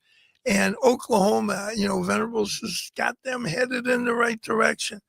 I don't know about Montier, if he's playing their quarterback or not. I haven't seen that. But I'm going to say that Oklahoma gets this done at home. I trust them and Venables more than I trust Mississippi on the road. And, Peck's bad boy Lane, you're never quite sure what he's going to do. All righty. Well, I'm going to make a proxy decision here, considering I'm picking for Mike. We are unaware that Lane Kiffin was potentially leaving. So I think that creates some drama there. I'm going to go with Oklahoma. And I think Mike would agree with me, and he would have changed his mind too if he had known that. Yeah, and one other quick thing. All four of these teams are 6-1. So the SEC is flexing its muscle here on national TV. LSU and Texas A&M. A&M having a great year. LSU, again, a couple of losses, putting the Brian Kelly's future in a little bit of doubt. But the Raging Cajun Tigers against the Aggies. And Joe, you're up first. Texas A&M's got a great year going. There's no doubting that. LSU they're doing pretty good down there, but they've struggled. We're going with Texas A&M. Okay. And, the interesting thing in this game is for the second week in a row, Kelly is playing one of his former assistants. Clark Lee was after Mike Elko left to take a similar position with Jimbo at A&M. Lee was elevated to the defensive coordinator at Notre Dame. So Kelly's kind of in a unique position here. And, Saturday night, Baton Rouge is a hard place to play. This is a desperate game for them. They need to win this game. So I'm going to say Kelly finds a way, and Notre Dame fans are so cheering for A&M. They're vested in this game because they like nothing better than to see, Mike Elko get this done. I don't think it happens. I think that tonight LSU finds a way. And then finally, the 10th game, South Dakota State and North Dakota State. Number 1 versus number 2, massive game. And Sully, you get the first crack at this apple. Yeah, and this will be one of the only times, if not the only time, that we will rank one of these games. When we get to the tournament, we will. But the reality here is this is the best game, in my opinion, in the country. You got 2 undefeated teams. You've got the Missouri Valley Football Conference Championship on the line, and you've got the number 1 seed potentially in the FCS tournament. So we rank that as the most important game, and I'm pretty sure, Joe, that we're the only ones in the country that will have done this. But nonetheless, I think North Dakota State goes into South Dakota State and loses. I think South Dakota State wins this game. Interesting. You know what? And I'm going to cover myself here. This might be the game that Mikey was using colors to pick for Notre Dame. He picked North Dakota State nonetheless. Well, I can tell you a great story about Michael. One time I was in there and we were at band camp. At the B bar, which I'm very effective. I'm not effective on the course or the restaurant because there's no chicken lasagna, but on that B bar I'm pretty good. But anyway, there was a game on. I was watching. It was National Championship Women's Basketball. And so some guy says to Mike, who's playing? Well, Notre Dame was playing Purdue for the National Championship. Well, Mike may not be your go-to resource for some of these things. Golf, yes. Anyway, he looks up and he says, let's see, Purdue is playing ND. They're playing North Dakota. So that might be why Michael associates these guys. And he's right, though. That's closer. Well, actually, it's back to green. Right. Well, that is all 10 of the games. Very interesting slate of action coming up today. And Joe, any final thought, any final words again about Carmelo's? Because I think you've kind of sold them pretty well. I'll tell you something. It still amazes me today that people still don't know Carmelo's and Rib Mountain Golf Courses there. I work there in the morning on Tuesdays in the pro shop, and people call and they're like, where are you guys at? And I'm telling you, it's a hidden gem for some people. But if you haven't gotten out there and tried the food, if you haven't gotten out there and golfed, The golf course is up and running, doing great. It's just a great family orientated place. There's places for people to feel comfortable all the time. You've got the A bar where people go in. It's more, we call it the library, where it's more quiet and, a gentle setting. You go on the other side of the wall and it's the B bar, and, it's a golf bar, a sports bar, whatever you want to call it. It's a neighborhood bar, and there's something there for everybody. So if you haven't had a chance to get out there, the food is amazing. That speaks for itself. That's been there forever.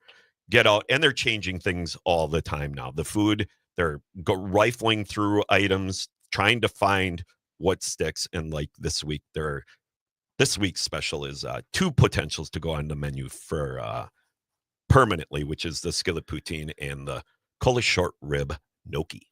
Fantastic. Joe Nino, thanks again for the last 2 weeks. Thanks for coming in today. Good luck in the battle with Absolutely. I just wanted to give a shout out to Carmelo's and the family over there for choosing me to come out and represent them. I hope I represent them well and doing what I'm supposed to do. So get out there and try. I think you did a terrific job. Awesome. Thank Joe you. Nino, thank you for joining us. So we got a lot of rankings to go through next up, and we have the group of 5. So we'll talk about that straight ahead as we continue on Sully's college football page on 98.9 WXCO. Where did the good old days go? From going to the old A&W drive-in to cruising the strip in town, all things change. Some things stay consistent. For almost 75 years, Redant Insurance in Rib Mountain has been providing quality service to its customers. One of the oldest agencies in the area. Your family and neighbors come here. Now it's your turn. Call 715-845-9204. Click redantinsurance.com or stop by 227501 Rib Mountain Drive. Redant Insurance Agency, our family helping yours. Tommy's Express Car Wash at 102 Bridge Street in Wausau and 1611 Schofield Avenue in Weston has the tools and experience to keep your car clean inside and out.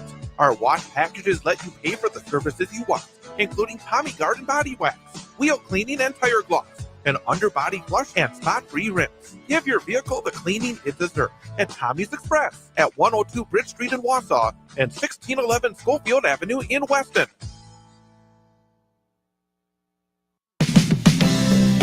Kemp Service Center was established in 1951 and to this day is still family owned. That's 70 years of serving the Wausau area with the best in auto and truck repair. Kemp certified mechanics service all makes and models, including imports. Don't wait to the last minute to get your oil changed. Kemp's can get the job done in no time. Kemp Service Center is open Monday through Saturday at the corner of North 6th Street and East Wausau Avenue in Wausau. You don't have to choose between personal, hometown service, and the latest banking technology. Brokaw Credit Union has it all. Whether you're looking to finance your first home, grow your savings, or get a new set of wheels, we're here to help. Check us out at brokawcu.com.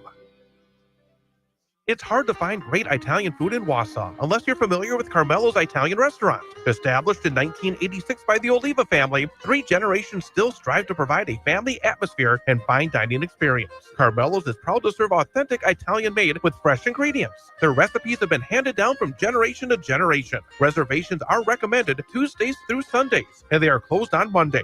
Carmelo's Italian Restaurant, located at the base of Granite Peak on North Mountain Road, Wausau. Check them out at carmelositalian.com.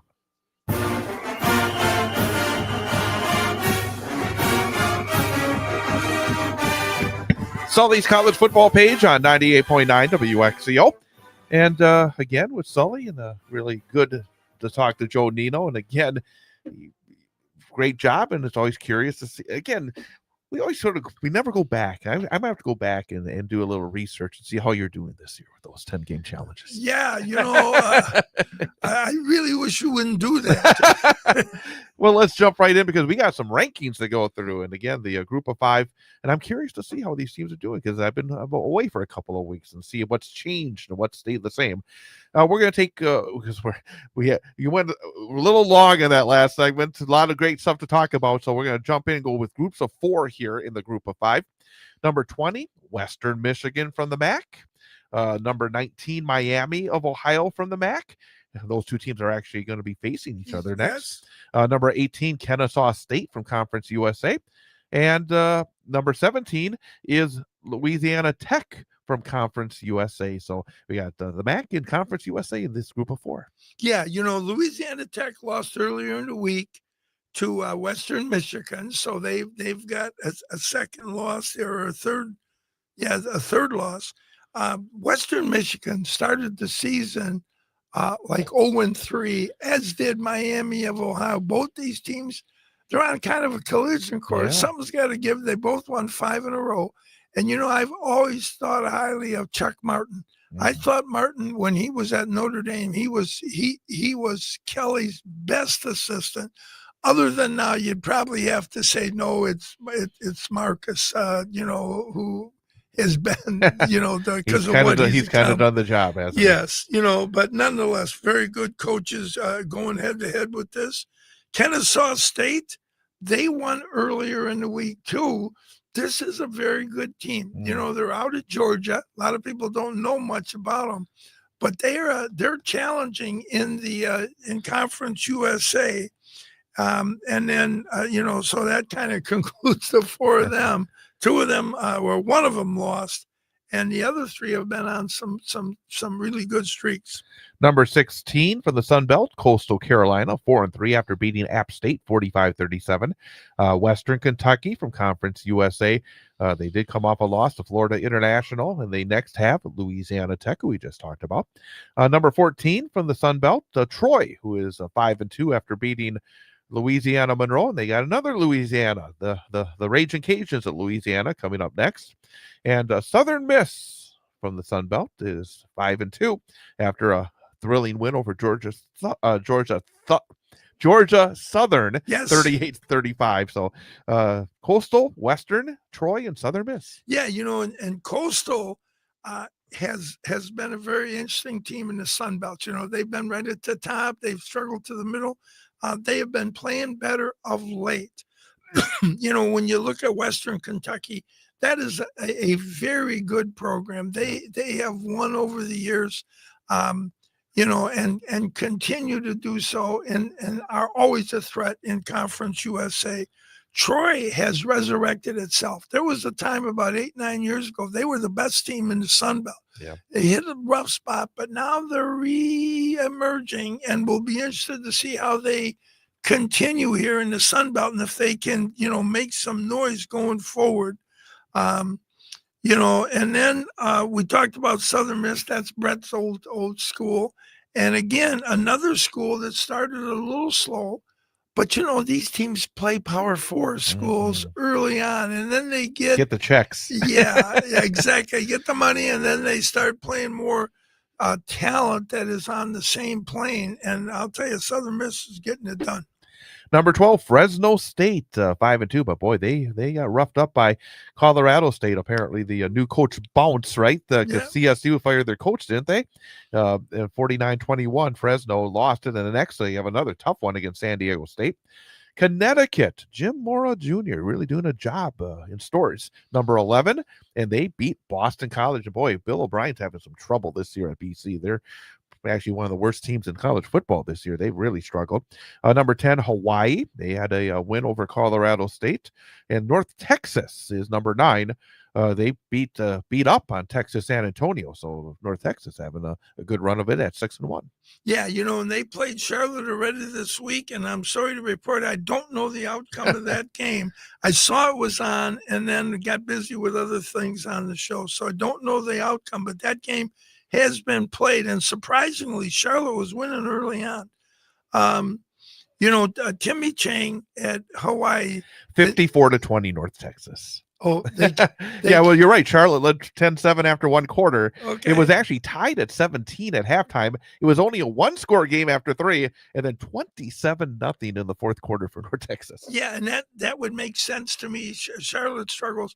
North Texas, really a very good program. So I was surprised when I saw they were losing early, but like I say, it was early. Fresno, you always think of Pat Hill, anybody, anywhere, anytime. And, they are, that loss to Colorado State, I'm with you. I don't know where that came from, but, Colorado State, their focus, they got that done. And, Jim Mora, you mentioned him. what he's done with Connecticut has been very impressive. And they are, and Notre Dame, along with Notre Dame, are the only two independents. Now, they've had plenty of chances to enter a conference because they won't because why do conferences want them? Oh, they not want because of their football okay. team. I was going the other way. You're the positive, I'm the negative.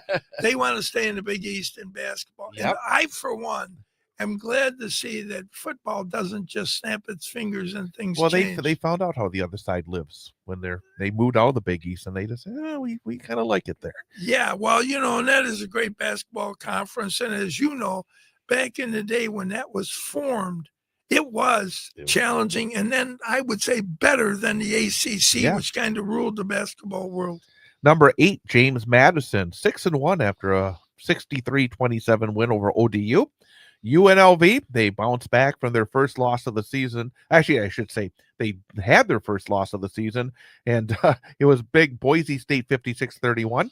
San Diego State, again, 5-1, having a good year in as well. And Boise State, again, they made a bit of a statement with that win against UNLV last week. So 3 Western teams, and then James Madison in that group of 4. Yeah, I think when you're talking Boise State, they ran into a buzzsaw the first game of the year when I don't think that they realized how focused and the skill promotion as opposed to the athleticism. Mm-hmm. Those teams, they beat Florida, so the South Florida is doing a very good job in that regard, surprised Boise. And then they lost to Notre Dame, a team that is, obviously very rich in terms of talent. So, Boise will continue to make noise. I just don't think there's enough here for them to be the representative of the group of 5. I'm confident that's going to come from the American. And then the top 4, Navy, still doing it. Boy, they just continue to do the job. They're still perfect on the season at 6-0. They have Florida Atlantic coming up. Memphis, you said it. They lost to UAB. And by the way, did you realize that UAB's interim coach is the son of Chris Mortensen, the longtime ESPN NFL insider? He was on for many years. I may have heard that because what you're saying, that sounds familiar. But if you would ask me, I wouldn't. Right. But I mean, it's like a real nice story because Chris Mortensen passed away from cancer like a year ago, and his son was able to get that big first win and against a very good Memphis squad. Number 2, Tulane. You like those Tulane Green Wave. They've done it. You've loved them for years, ever since Willie Fritz brought them back. And then, of course, South Florida, number 1. And within that top 4, of course, you have the Memphis-South Florida game coming up today. And my point about the AC now, they got rid of the American Athletic Conference. They got rid of the athletic, so now it's just the their AC. Anyway, if you look at that, Chad, my comment about all 4 of those teams are from the same league. Navy, Memphis, Tulane, and South Florida. I think. Memphis, if we would have talked about this last week, I was really surprised when UAB beat them. I would have said Memphis and South Florida, and I would give the edge to South Florida.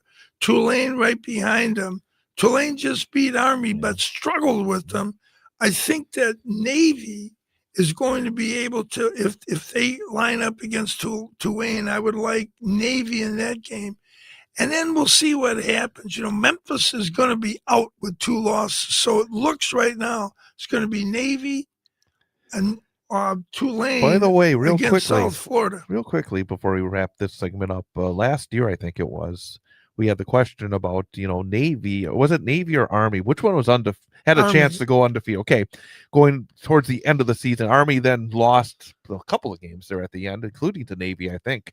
But do you think that they could throw another kind of a monkey wrench in this playoff if Navy runs to the table? Well, if you remember, Army was undefeated. So was Navy until they ran into Notre Dame. Yep. Then Notre Dame ended up beating both of them. Now, Navy, Notre Dame is not happy about this, but your buddies in television moved the Notre Dame Navy game to a night game. It was supposed to be like an 11 o'clock game, right? And suddenly it's now at night. And Notre Dame folks were whining about that. They did not like that. Oh, please. And with how Navy plays, there's always a fear of them because, they Right. get ahead of you. But nonetheless, I think if Navy were to get Notre Dame, that night game, they find a way. I think Navy is capable. South Florida's better against them now. Do they still make the playoff field before the Army Navy game? Yes. Okay, so that could be again a factor, right? Well, here's the thing. That's not part of the conference. They couldn't have that game be a conference game. So when Army plays Navy, even though they're both in the American, to protect the integrity of the game, so confusing. they do not treat that as a conference. I'm sure we'll talk more about that as we get closer and closer, and if Navy stays undefeated, on whether or not that could be a factor with this whole big playoff smorgasbord that we deal with at the end of the season. But coming up, we'll have the top 25 in the Power Four. Where do they stand after all these interesting results? We'll talk about that coming up next on Sully's College Football Page on 98.9 WXCO. The Mint Cafe, serving old-fashioned American comfort food in a cozy atmosphere. Whether it's breakfast, lunch, or dinner, your choice is the Mint Cafe. Call ahead for carryouts, deliveries to downtown Wausau, and catering is also available. Check them out at mintcafewausau.com. Looking for a part for your vehicle? Look to Hilltop Auto Wrecking in Wausau. Hilltop Auto Wrecking can help you find just about any part you need for your car, truck, or SUV. They have a great selection of auto glass and tires with lots of sizes ready to go. Hilltop Auto Wrecking is always looking to buy vehicles, so if you're stuck with an older junker, they can haul it away for cash. Hilltop Auto Wrecking, family owned and operated for over 40 years at 237-934 Del Rio Road, formerly 6806 North 33rd Street, Wausau. Call 715-675-3258. Are you looking to furnish a new home, apartment, or cabin? Are you looking for quality clothing at a reasonable price? Well, if you are, be sure to stop at St. Vincent de Paul at 131 West Thomas Street in Wausau. Make them your first stop, your one-stop shop for furniture, clothing, accessories, home products, and much more. And remember, St. Vincent de Paul in Wausau is more than just a thrift store. It's a local ministry meeting the needs of our community. Your purchases benefit those in need right here at home. So shop St. Vincent de Paul at 131 West Thomas Street in Wausau, where your purchases benefit your neighbors. Since 1997, Mountain Bay Auto Care has been serving central Wisconsin with top quality and affordable car repair and service. With ASC certified mechanics, stop by 5702 Stella Avenue in Schofield or call 715-355-8646. The warmth of your home is about making memories with family and friends and enjoying life celebrations. At Menzner Hardwoods Marathon, they understand the importance of bringing warmth to a place you call home. For over a century, their fifth-generation family business has been creating beautiful woodwork for the home and office, just as they have for over 130 years. Menzner Hardwoods looks forward to providing you with elegant wood products to enhance the beauty of your home or office. Visit them at menznerhardwoods.com. Menzner Hardwoods, timeless beauty for your home or office. The Eat Fresh, Refresh doesn't stop at your local Wausau Subways. When the urge hits, make sure to stop by any of the 4 Wausau Subway locations at 1609 Merrill Avenue, 330 East Fritz Street, 1819 West Stewart Avenue, and 4300 Rib Mountain Drive in Walmart. Catering, remote ordering, curbside pickup, and Subway delivery all available. And make sure to use the Subway app when you need Subway. Subway with 4 Wausau locations. Puck's Golf Shop for all of your golfing needs. Located at 903 Grand Avenue, Suite C8, Rothschild, Wisconsin, 54474 in the Bushka & Bushka Insurance Building on the east side. Specializing in Badger, Bucks, Brewer, and Hacker golf-related items. Green Tag sale is 30% off the retail price. Call 715-581-2646 or email wellsgolf@pcpros.net. At People's State Bank, we think checking accounts are like SUVs. That's why we offer more features to fuel your lifestyle. The best part? You can open an account without leaving your driveway. Just visit bankpeoples.com today. Member FDIC, Equal Housing Lender.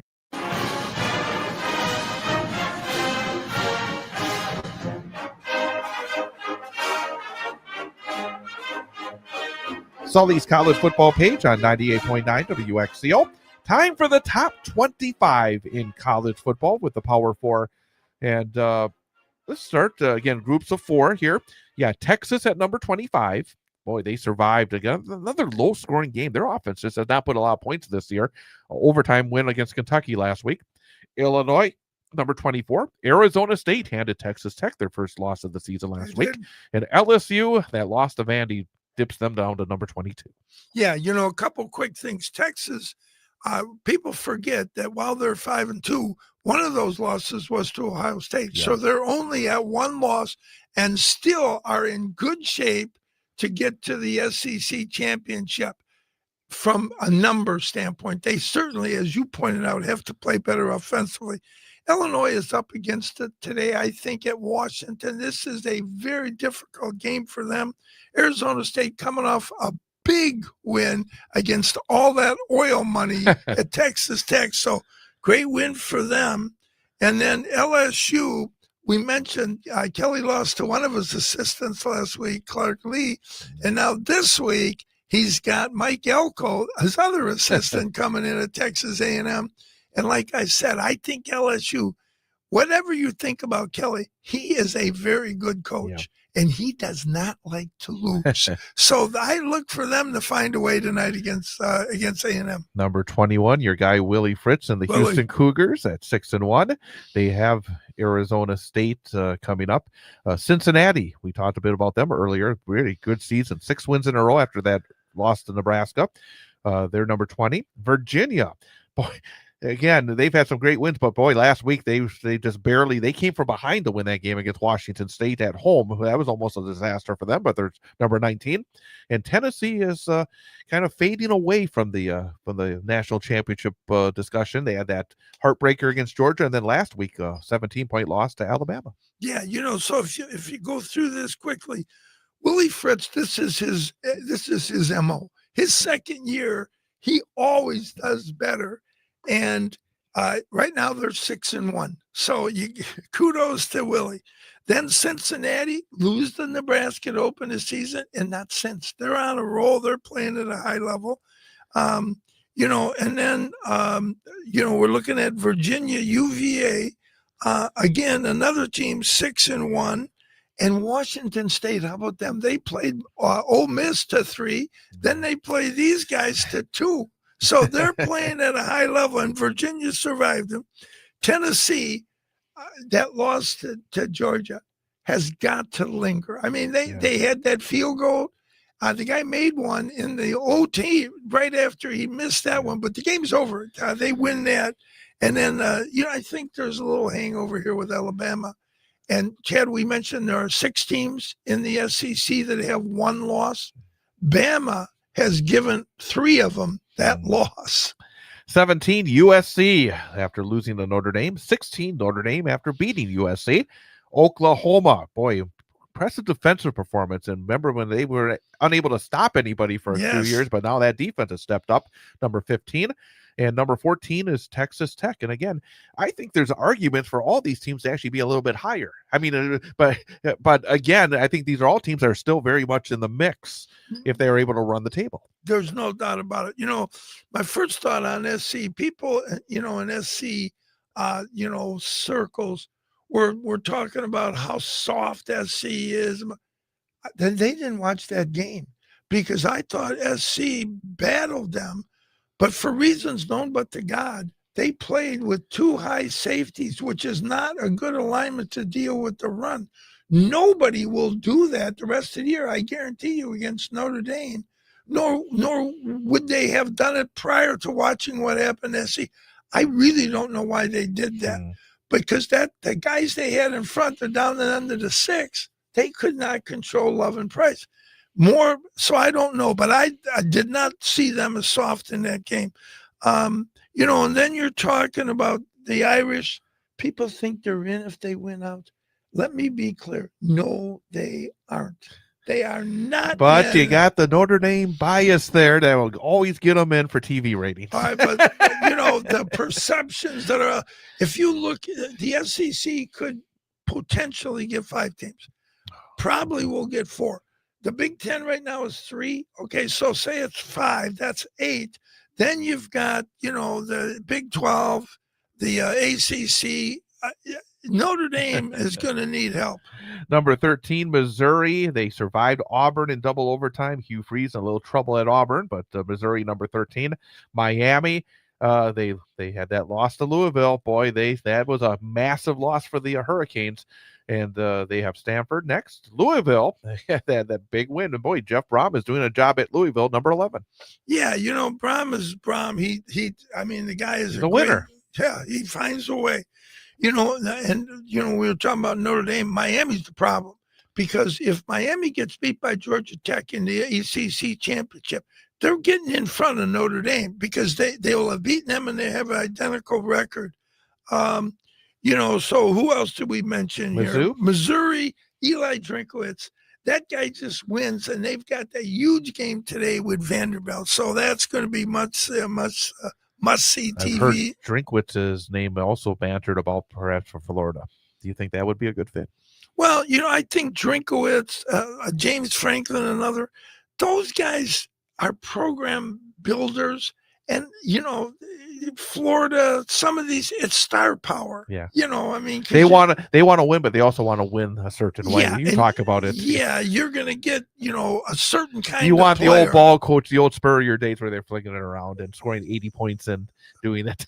I used to sit over at Buffalo while there were about 5 guys from Florida doing some work up here.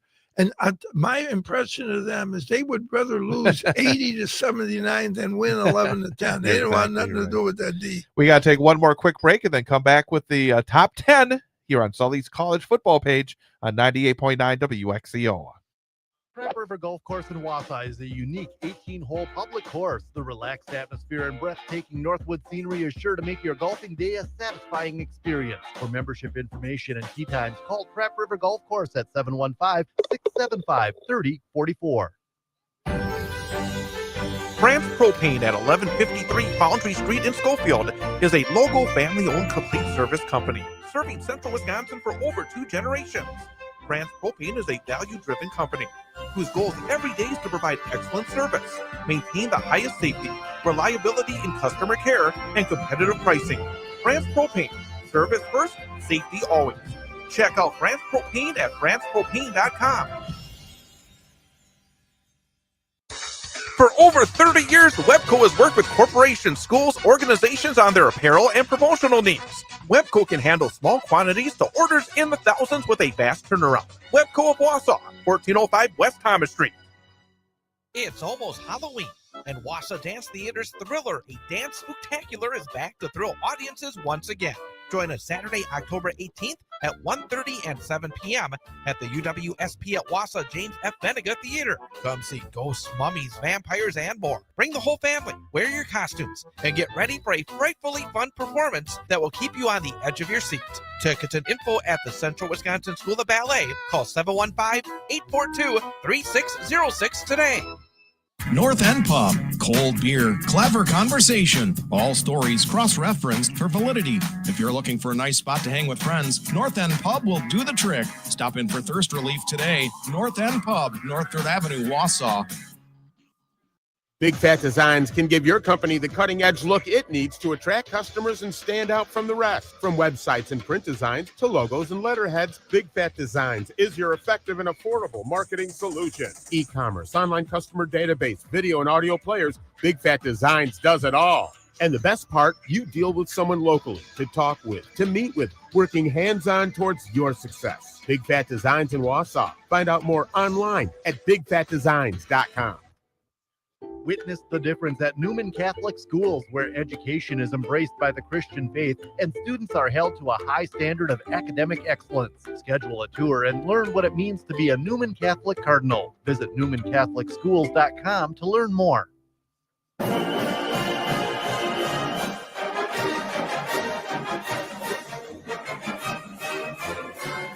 And welcome back, Sully's college football page on 98.9 WXCO. Well, let's get into the top 10 in the Power 4. Number 10, BYU. They had a huge win in that battle of the state of Utah. Beat Utah 24-21. Big game against Iowa State coming up. Number 9, Ole Miss. They had an opportunity to really make a statement, but they fell to Georgia last week and now have a trip to Oklahoma coming up. And Oregon, number 8. And they had Rutgers, and now they have Wisconsin. So maybe a little bit of a breather in their schedule. Yeah, when you look at these teams, BYU, I think right now is probably best described as the most overachieving program, at this level. They're just finding ways to win. I think today, it's Kalani Sataki. I think today he runs into Matty Campbell in Iowa State. I think they're going to get their first loss of the year. Oklahoma at Ole Miss. Ole Miss there at Oklahoma. We talked about that in the 10-game challenge. I like Oklahoma there, but Ole Miss, I'll tell you, Kiffin has done a good job, and this is another one of those 6-1 teams playing a 6-1 team. That's the third game that we've had like this in the SEC. And then Oregon, I'm sorry for the Badgers. I just don't see a way in this game. The good news is I don't think either you or I thought that they were going to be in the game last year, but they were. Yeah. They played at home. Let's just see them score a little bit. Yeah. And this is not, Oregon, that's not its forte. 7 is Georgia, and they're hanging in there. They had that loss against Alabama. They found a way against Tennessee, and then they found a way against Mississippi, so they're still right there at number 7. Vanderbilt, who would have ever thought we'd say Vanderbilt number 6, but they are, and they've earned it. And then Georgia Tech at number 5. Yeah, Georgia Tech, Haynes King is really one of the best quarterbacks in the country that's not talked about a lot. And the Georgia Tech is a real problem for Notre Dame.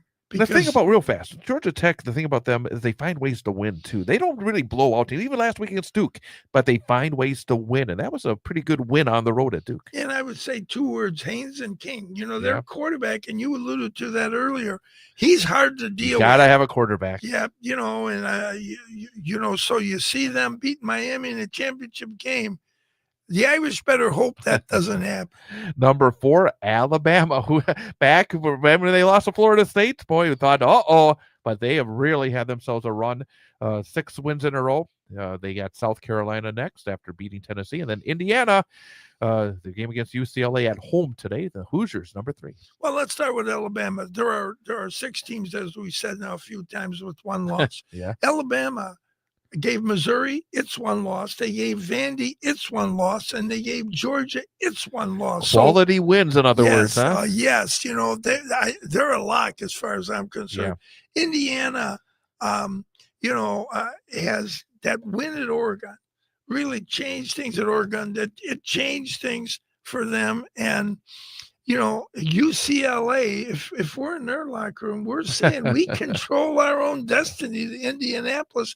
And they do, because they've got both Indiana and Ohio State. They win those games. You know what, Chad? They're on their way to Indianapolis. Texas A&M, number 2. They beat Arkansas 45-42. Bobby Petrino can still put up points, apparently, at Arkansas. And then Ohio State, number 1. And really impressive against Wisconsin last week. Yeah, and I got to say, that's why I'm liking LSU. Based on what I saw from A&M last week, defensively, they struggled against, and you're right about but he finds ways to put up points. He does. Petrino does. And so, and yet, now you're in with LSU. You're down in Baton Rouge on Saturday night, which is one of the worst places to play. And Ohio State is just sitting at home sharpening their samurai swords, because right now they do look like the most complete. Maybe their run game could be tuned up a tad, but defensively they look great. Their receivers are the best in the country. Their quarterback right now is playing lights out.